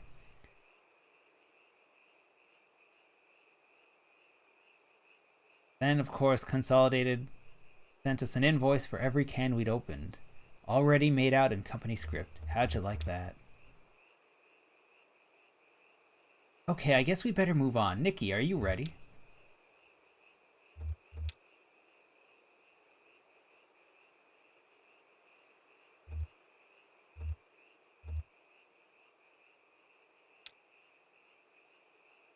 Um, thank you. No, uh,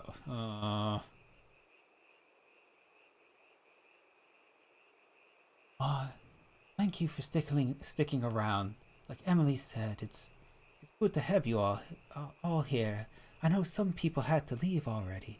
I don't judge anyone for that. I think the neighbors would have liked this. All of us gathered here. They like to be around people. Maya and our other visitors might not know about the out-of-towner. He came here to work for the company, to dig the ditch, and the company worked him good and hard for less than he was worth, but it wasn't enough. They had to use him up completely. After that, we became ungovernable, first out of shame, then grief, then anger.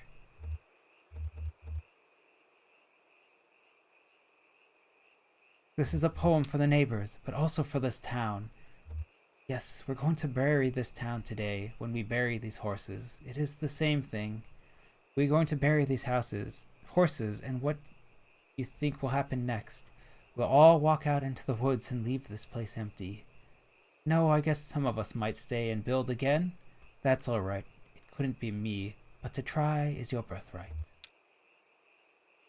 Now I do say, if you building on top of a grave, but that's true anywhere. The whole world is built on top of graves. Look for me under your boot soles, as the fella says. He clears her throat and begins reading from the paper she's holding. I think the grass will never grow again. We all leave this town and call the town a ghost. Those who stay in shame to penance to pay. Ghost, but ghosts gave this town breath and made it home. Now that breath is gone, we buried it here. What's left is not a ghost, just the bones. You can close your eyes for a moment before continuing. But she reads from the paper. Our neighbors were the best of us, of course. It's always so, our better selves, clear of ourselves, where we see their glory glow. They glow now underground, our friends with love. I have no will left to comfort you. Our neighbors left us here, though not alone. So let me try instead to share your woe. No, the neighbors left us here alone. Let's share your woe.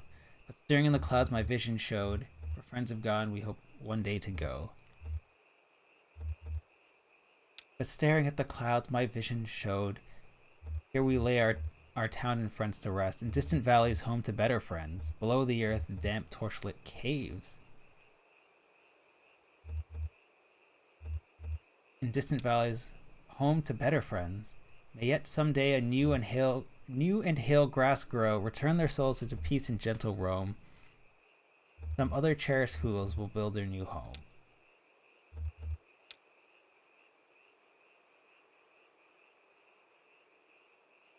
Then we buried the horses. No animation for that. Of a land of joy and peace and wonderful life. A beautiful place of mansions fair and skies so bright, where all who believe the Savior dear forever shall stay. And having been saved by I was not expecting a real song. divine, I'm going that way. I'm going that way. I'm going that way. Yes, dear, the Savior I adore is with me each day. I'm clinging to him and never to stray, just singing praises all day long. I'm going that way.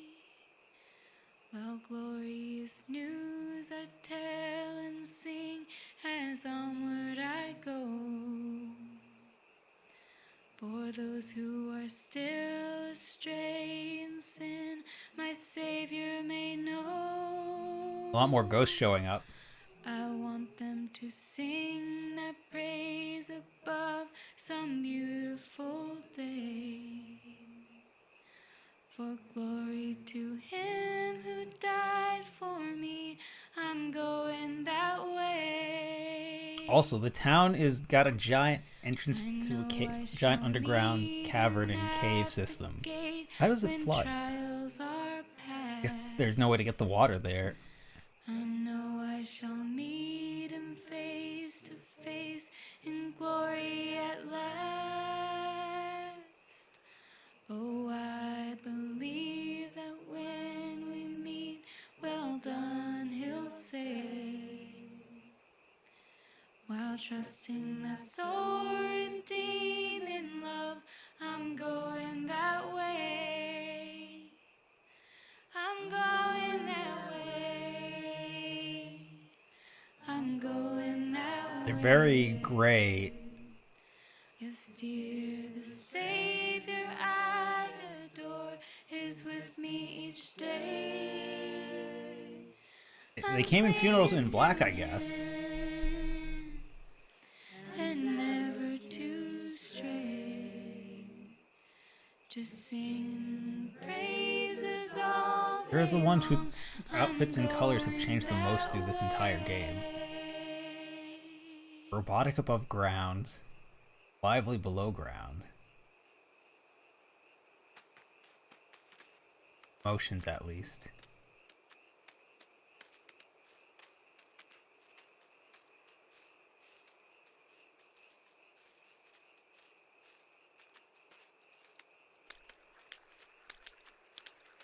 Kitty is here to listen to your conversations.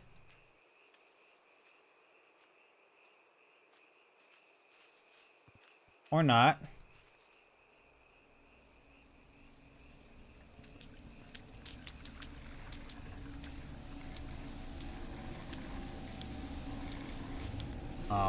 What's the buzzin'?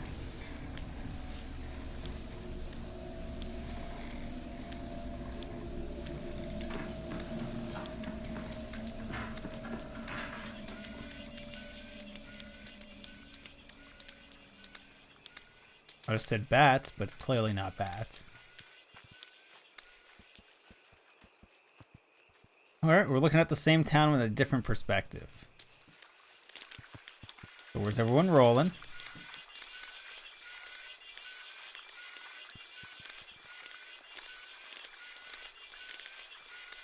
How she's walking and versus how these two walk. As well as being very squeaky.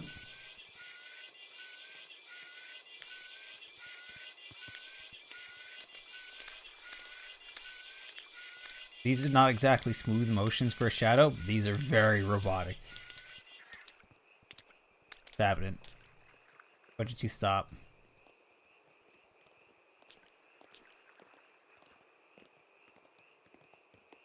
Quest is done. The furniture has been delivered, even though the place doesn't really exist. So what's your conversation now? What's the plan? Kitty wants to know.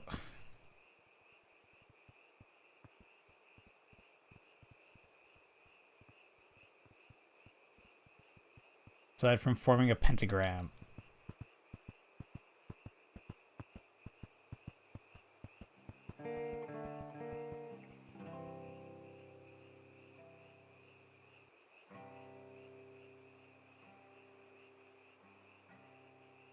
Casual guitar plucking.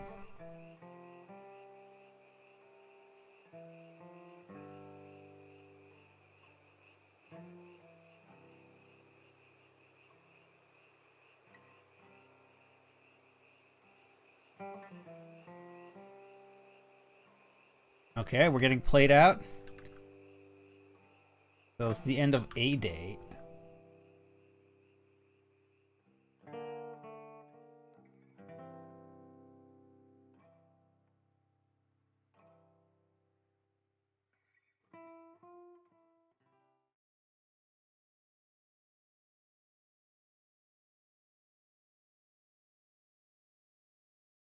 Wait, that's the end of the game? Like, that act had one scene and one scene and was way shorter? And also the old man is trapped there forever? Well, we didn't unlock whatever the fuck this is, so oops. How many are there? Multiple endings to this game? Kentucky Route 0. Endings?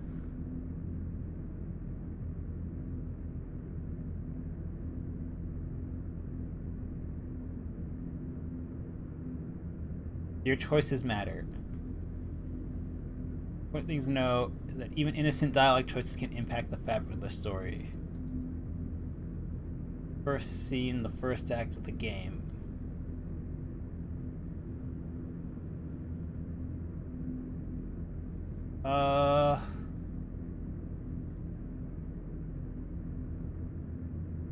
We did not get whatever this is.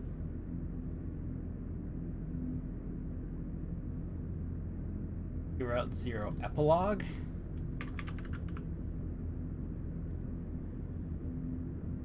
How to unlock the post Act 5 intermission.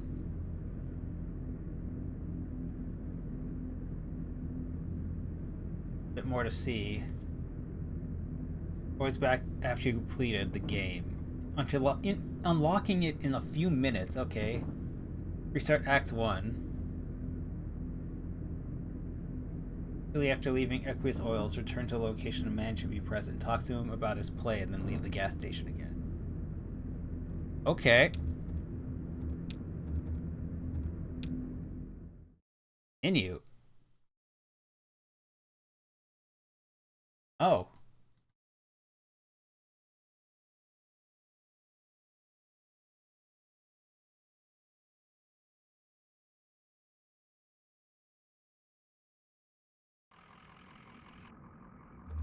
Okay.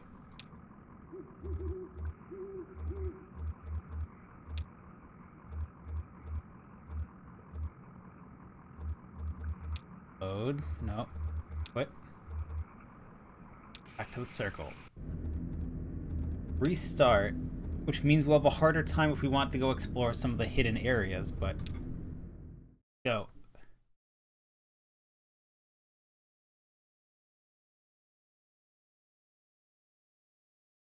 Complete the aqueous oil, which means grabbing the dye.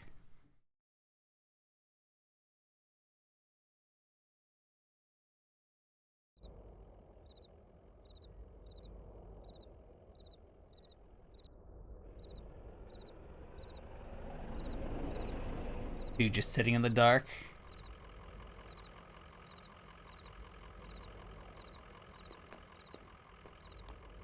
And I never noticed that it just spawned outside of the truck.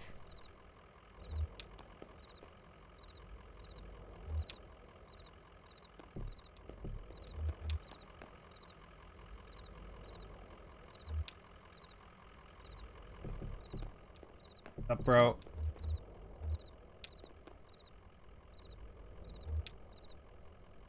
We've already done all this, so we're just trying to get the flashlight and go below.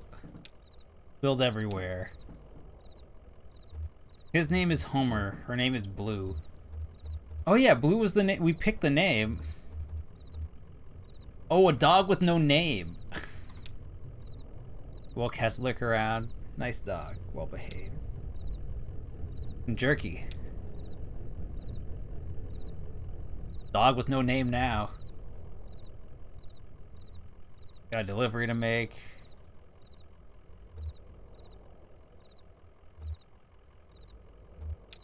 Where is it?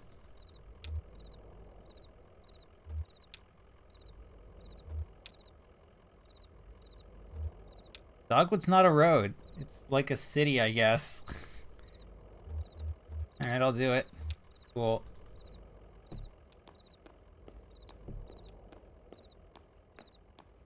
The basement.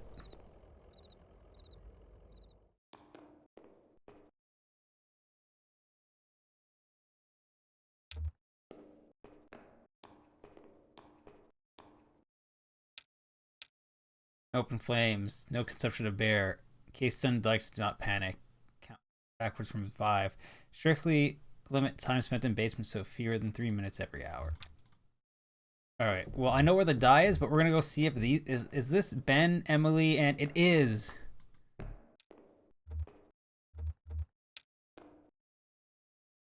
Ben, Emily, and Bob sit in front of folded chairs behind a worn card table. Paper oddly shaped die. Hallway maps cover the tabletop. Conway clears throat.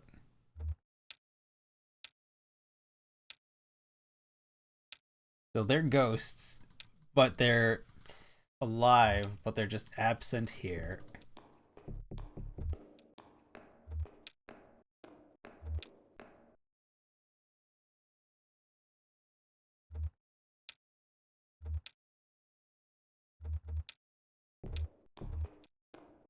Here, they're gone. Hit the breaker box.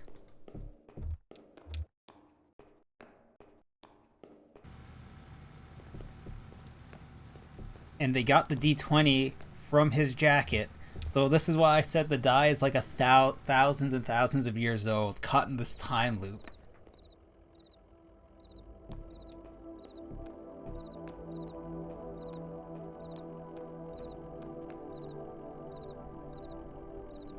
What's up, bro?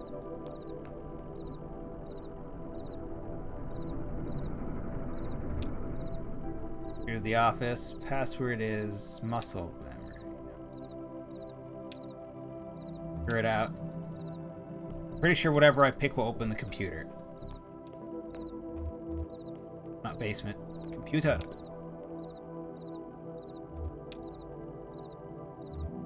Joseph. Password.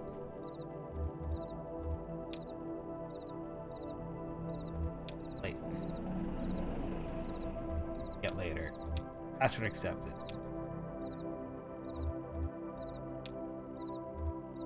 Donald at Hot Milk. Hot MK. Fragments of dim love forms.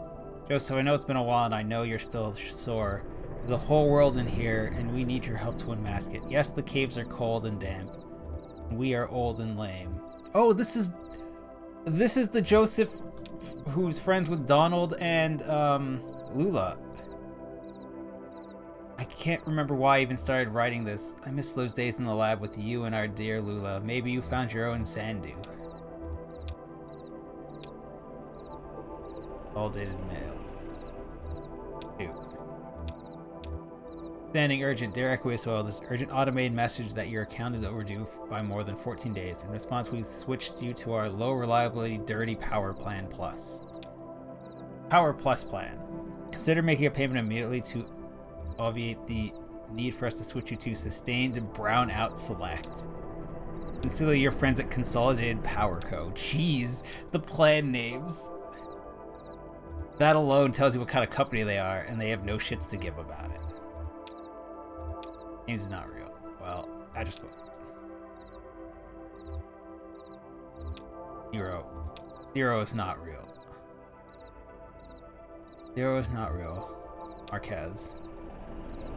100 Monaco. Got it.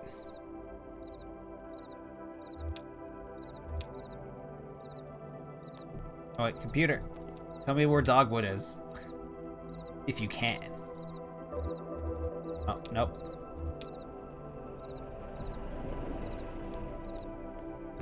Peace out, Joseph. I'm just here to unlock some shit.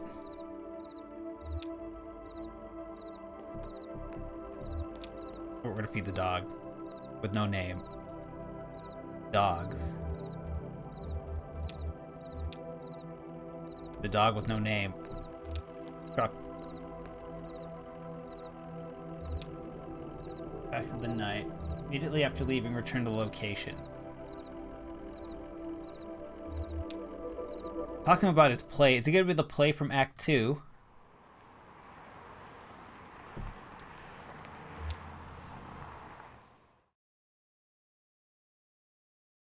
Or Act 3. Not Act 3. See, Interlude 2 or 3.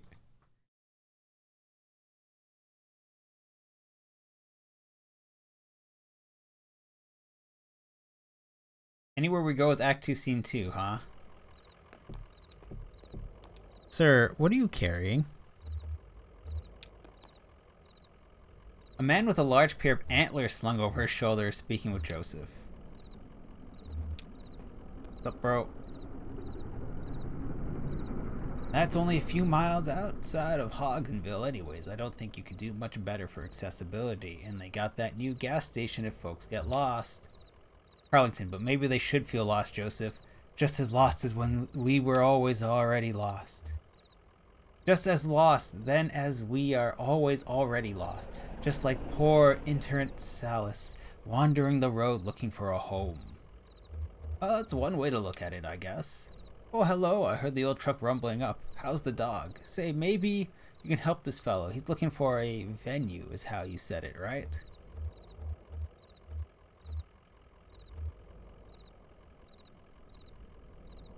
I have an old friend who runs a bar and they've got a real big stage. No, it can't be indoors. Impossible. But I'm obligated you'd stop a moment to help. I'm obliged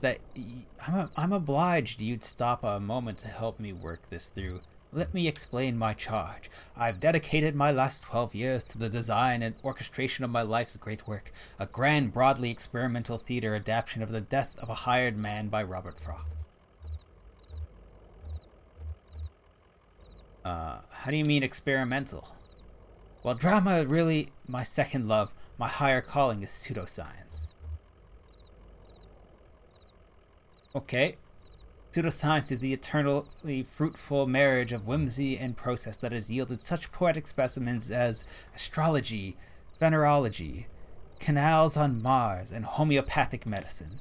I hope to have time to explain how my pseudoscientific poetics find expression in this play, but now I am in a delirious rush.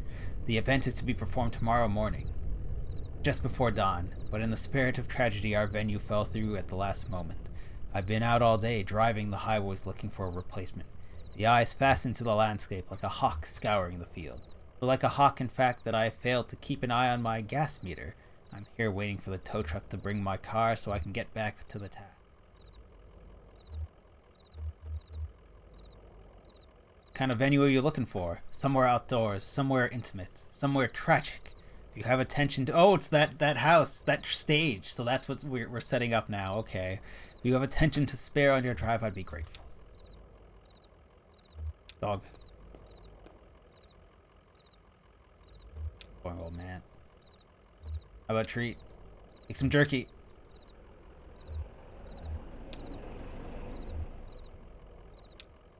Oh, this was Ira's dog.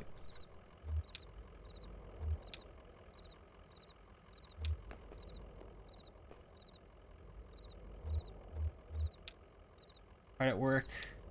Back me. You like your work? Better than being in a ditch. Yeah, I think we... Going. Okay, so... Talk to him about his play. Leave the gas station again. Do we have to interact with Death of a Hired Man? Or can we just sit back and watch it? That's the question.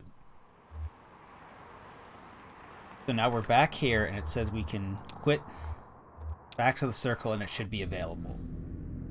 Yep, Death of the Hired Man. So my only other question was, are there multiple endings? Kentucky Route Zero, game you can't win. Okay, so there is no, like, different endings. Are there different endings? Open-ended and cushy, inevitable. In a reverse of normal storytelling conventions of the game, the backstory of most characters is malleable for players, while the events of the game are largely set in stone. Okay. Alright, so there's no changing the how the game goes. We do have Death of a Hired Man now.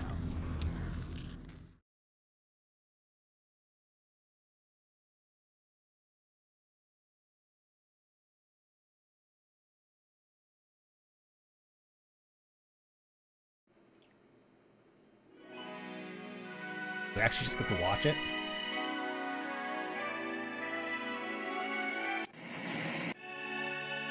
Love of a Red Moon.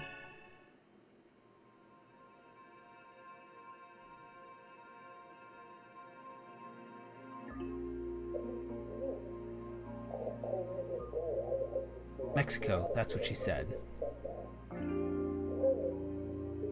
Damn. Carlington's the one we met. Sounds so far away.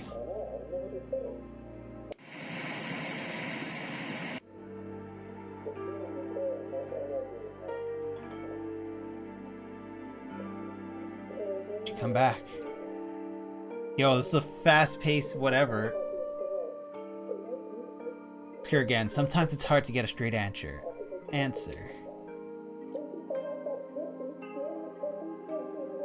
Well, as I recall, that old girl's trouble anyways. I'll tell her you said so.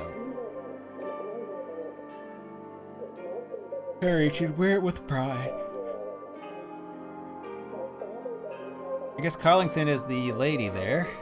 She wouldn't, would she?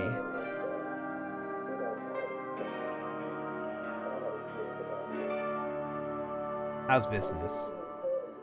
How's business? Shitty. Ha ha ha. Sure, you laugh. Sorry, Harry. You laugh, but where will you go to sit and talk all day when they shut this place down? Oh, I appreciate the stakes.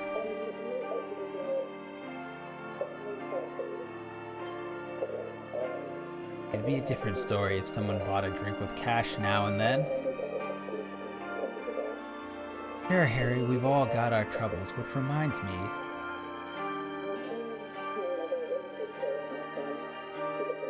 I'll pour 'em. No, it's not that.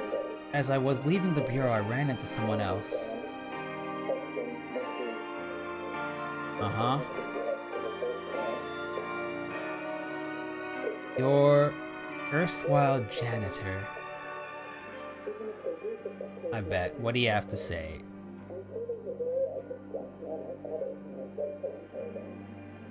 In fact, he suggested he might come by and clean your facilities. What? I told him never to. Now, Harry, be kind. I told him. Bar door opens and closes.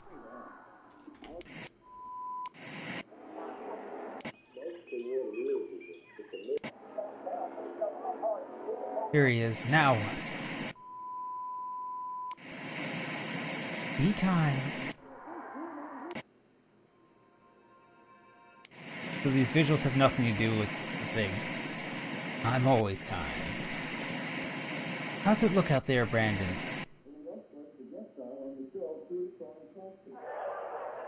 Pretty okay. Sure.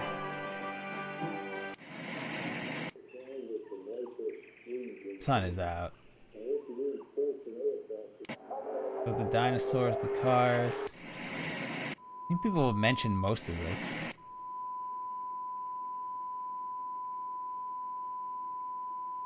Clear skies. Clear skies today.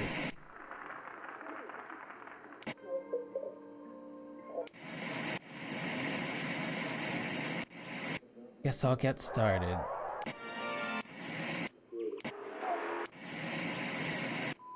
Listen, kid. I'll go out and go on. Just go on back, my young friend. We'll check on you shortly. Oh, it's just a couple of bathrooms. Oh, it's just a couple of bathrooms. See, that attitude. Go on back, Brandon.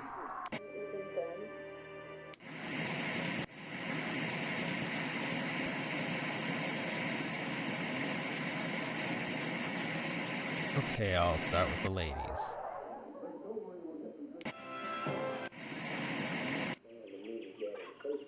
There's nobody.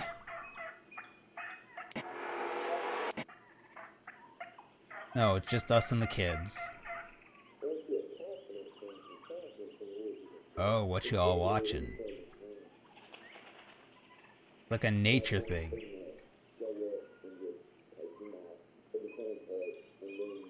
Hunting, I think. Hunting, I think. You're paying closer attention.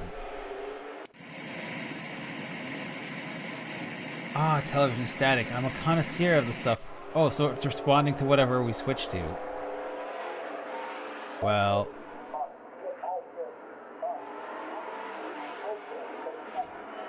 What's the bathroom door opening?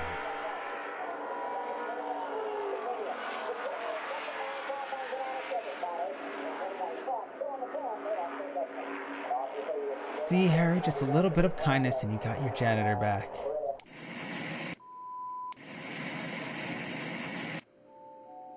When was I anything but kind to him? I let him sleep in the office whenever he misses his bus.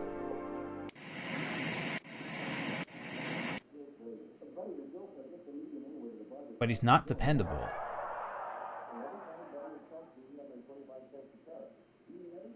Off he goes when I need him most.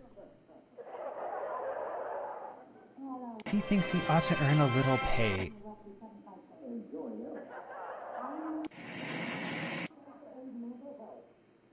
Can't afford to pay any fixed wages, though I wish I could.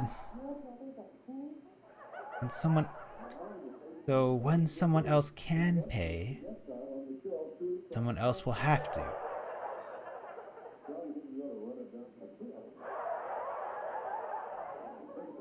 Not so loud he'll hear you. I want him to. He'll have to eventually. You're not paying this man for cleaning your washrooms? I don't understand. How does this work? I believe you were about to pour us a couple of drinks.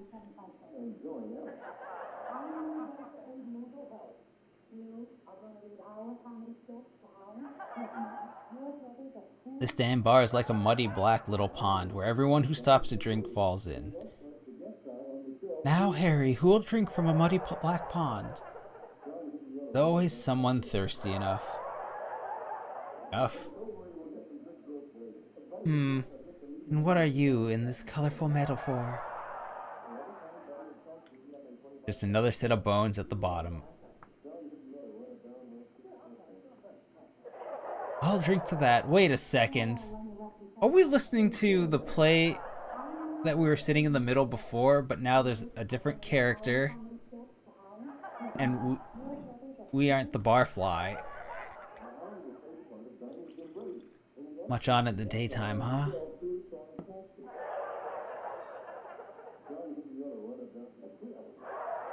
Oh, I don't know. I'm enjoying this program, whatever it is.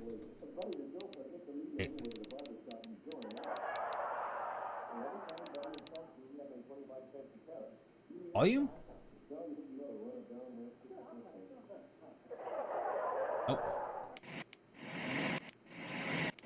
How'd it go? Your plaything. Man, the credits for this movie are very long.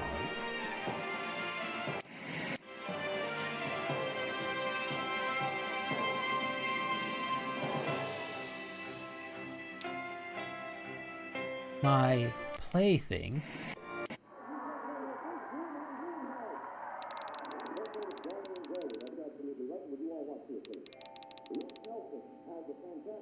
You said you put on a play, right? Oh, it is Carlington. Damn it. I stage an experimental theater production, yes. Damn it. I thought it was, but then I kept looking at the visuals and got confused. You must know it was a disaster. You must know it was a disaster. Sorry to hear that.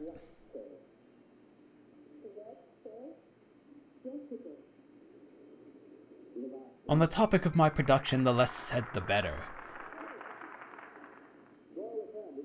Wait, is he supposed to be the dude who did the barfly thing? Fine, change the subject.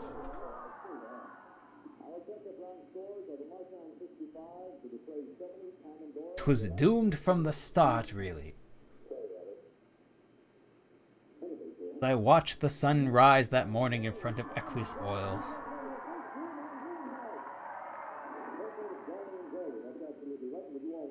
What's that? The gas station, Joseph's place. Oh, how's old Joe? Reflective these days, aren't we?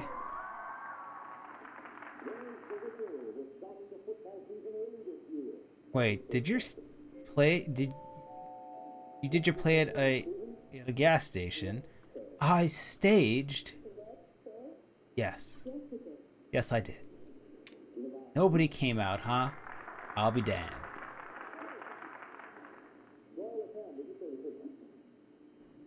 An uncommon venue by design.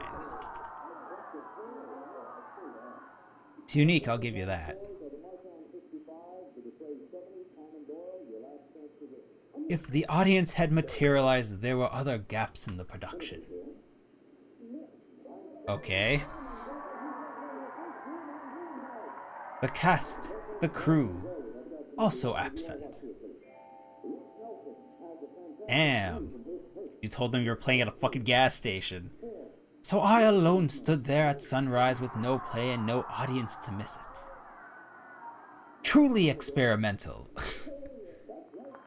And you, what's been occupying your days and nights, my friend? Aside from selling off all your patrons. Not much. Sometimes I go down to the store and restock, but then it's straight back home. Home? You mean this place? Yes, sounds pathetic, doesn't it? Not at all. No, you had it right the first time. This bar is no home.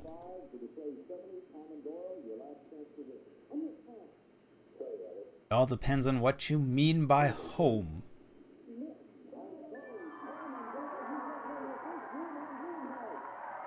Talking to Brandon the other day, I got the sense he sees this bar as kind of a home too. Like a dog that walked in off the streets. Oh, I just clicked the number. No? I don't know why I did that time. And what do you do, Harry, when a dog walks in off the street? Give him some water. A dog never did nothing wrong. Did anything wrong.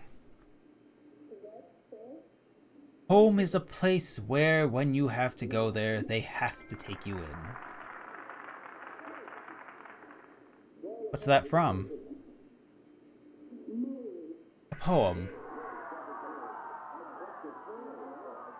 I bet it sounds like a greeting card. Fair enough, Harry. Fair enough. It's meant to sound a little cynical, I believe. What's the poem called?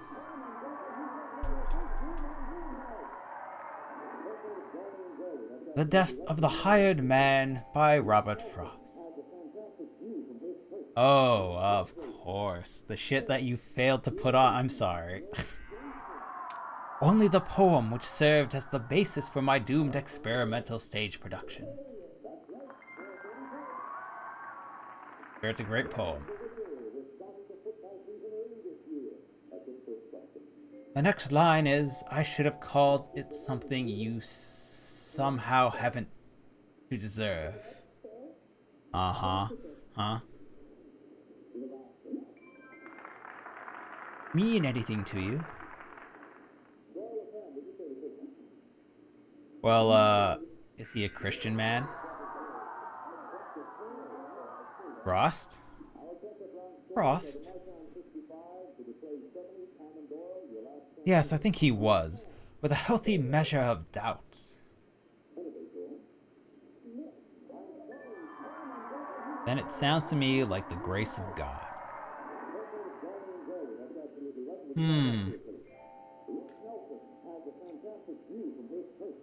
You get it when you're baptized, it's automatic. You don't have to do anything to earn it. You just have to try to be worthy of it.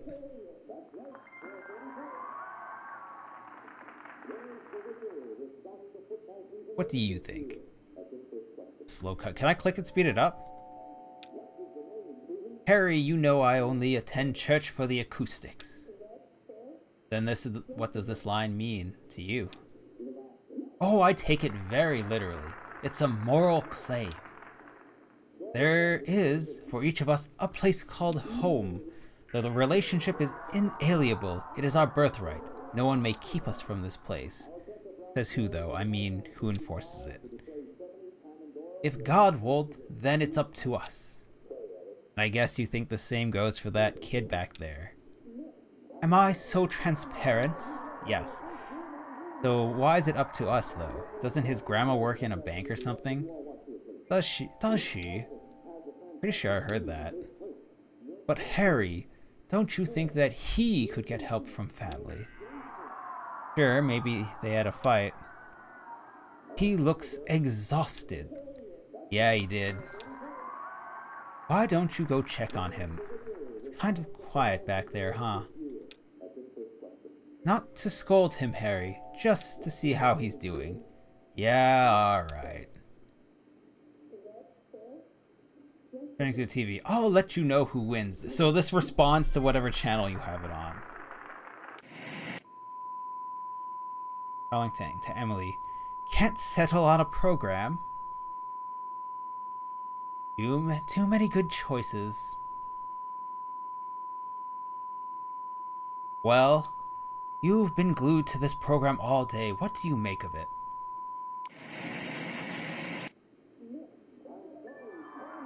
Sorry your play was a bust. Ah, live theater is always a risk. That's what makes it interesting.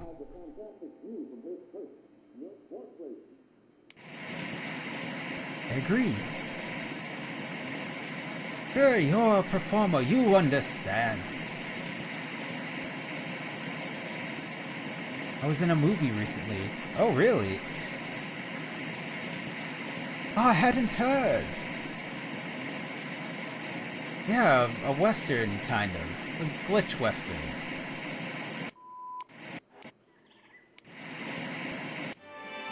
Have my complete attention.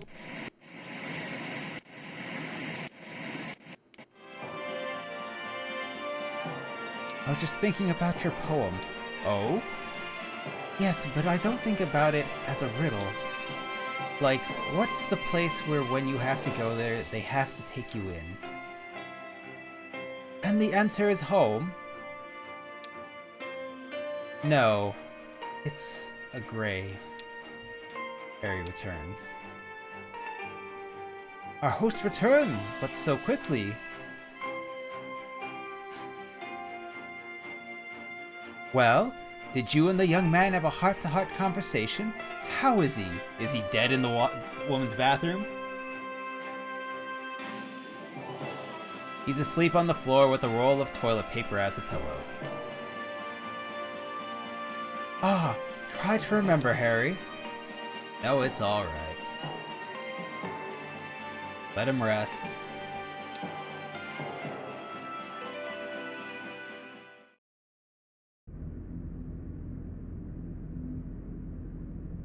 What just went off of Act 1?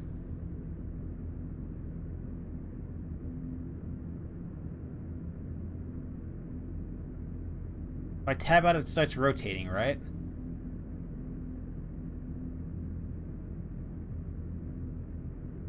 The hell is the line off of Act 1?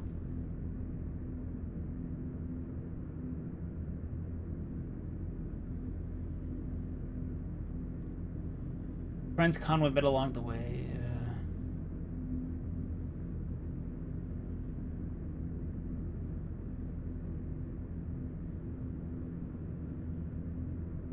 Oh.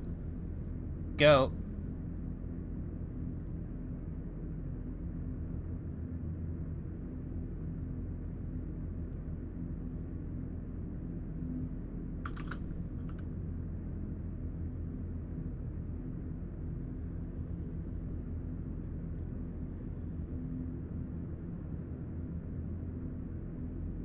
It doesn't look like something I can select.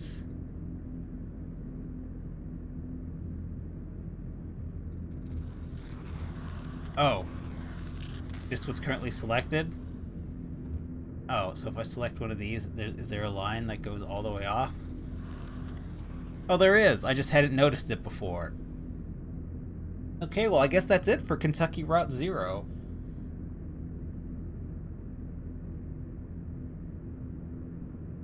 And I mean, it's a journey. I I'm not convinced any of my actions actually affected much other than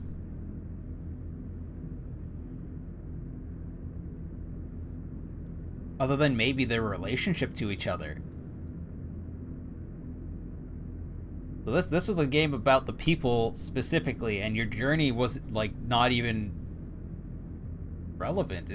It was specifically about the characters, I think. It's a very interesting way to tell a story. Certainly unique. I've never played anything quite like this. Did I like it? Is the other question. I suppose I did. I would not recommend playing it in long sessions like I did at times. Also, reading it out loud and coming up with the voices for characters was a bad idea. I should not have done this. My voice is tired from having played this for a couple of days. I even had a nice break in between. Hey Raj J, how are you doing this Monday evening? Hope your project is going well. Thank you for the GG. This act was surprisingly short, as was one of that last interlude, or epilogue, I suppose, is what I would have called it. Death of the Hired Man. Una Hublo de Nada was better, and it actually explains what happened to lead into Act 5, and also involved characters we'd seen before. Kind of like that the interlude is just a bunch of characters we've met, except for the entertainment. The entertainment was the one that didn't fit into the story otherwise in any capacity, so I don't... It's also the one that was making me motion sick, so you can understand that I did not like that section. Angrily working on that this night. Yeah.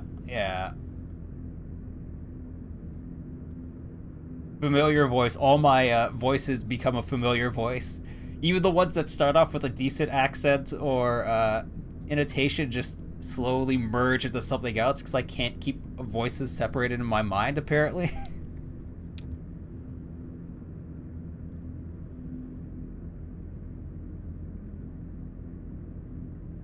I think it'll be a shorter stream. I don't know. Should I play something else? It says the recording is 2 hours. I have been live for 4 hours. It is almost 11. No, it's almost 10:30.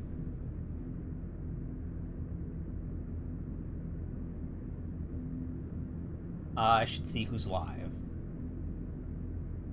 While I sit here and think... I think I like this game. I think I would recommend it, just not the way that I played it. Again, very unique.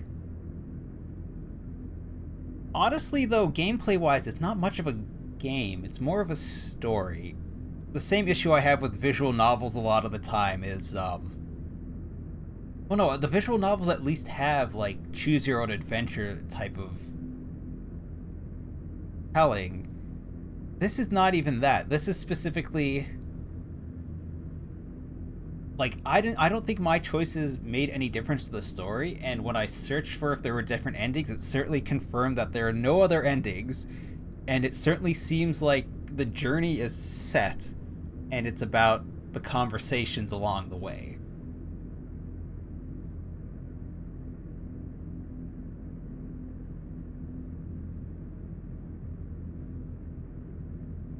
So I'm questioning whether it's even, like... It's interactive art for sure. At no point did I really feel like I was playing a game, except for the time we were playing a game inside of the game. You know what? That's true. We played that shitty text adventure.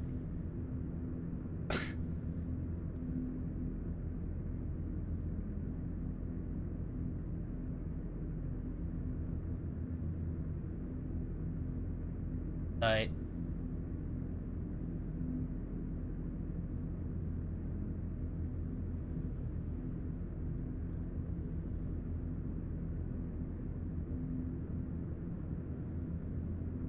Illness of the Winds. Snowshoe is live. Playing something I've never heard of. Stillness of the Wind. I also have Viraxia, Humble Live, Osu Dubs.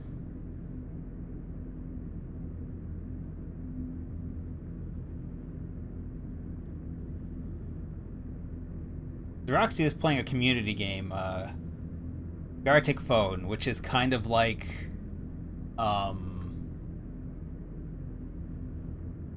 Arctic Phone is kind of like broken telephone with Pictionary. Oh shit, there was a different name for this. The game that allowed the dude to do Ignore Hitler. Ignore Hitler. What was the name of this? Draw Something. It's like Draw Something. Which is not unlike Drawful, except that it keeps going instead of doing one round of guessing. Because you guess what it is, and then that guess gets passed along.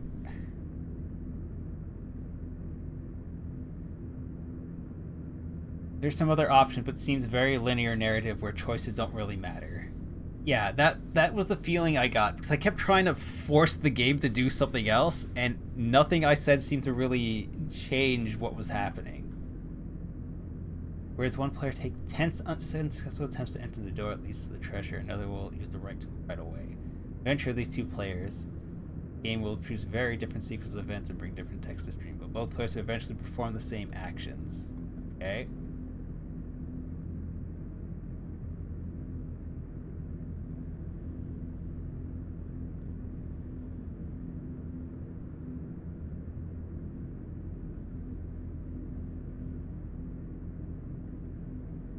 Yeah, you have the option to skip some bits of dialogue or talk to certain people, but otherwise it takes you to the same place.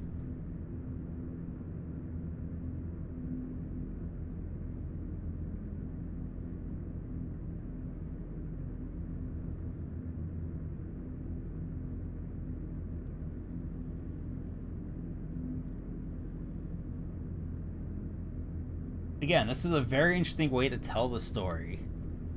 And I, for the most part, enjoyed this game, aside from the entertainment. this stupid interlude I thought was terrible, but that's because it made me motion sick, and thus I'm biased against it.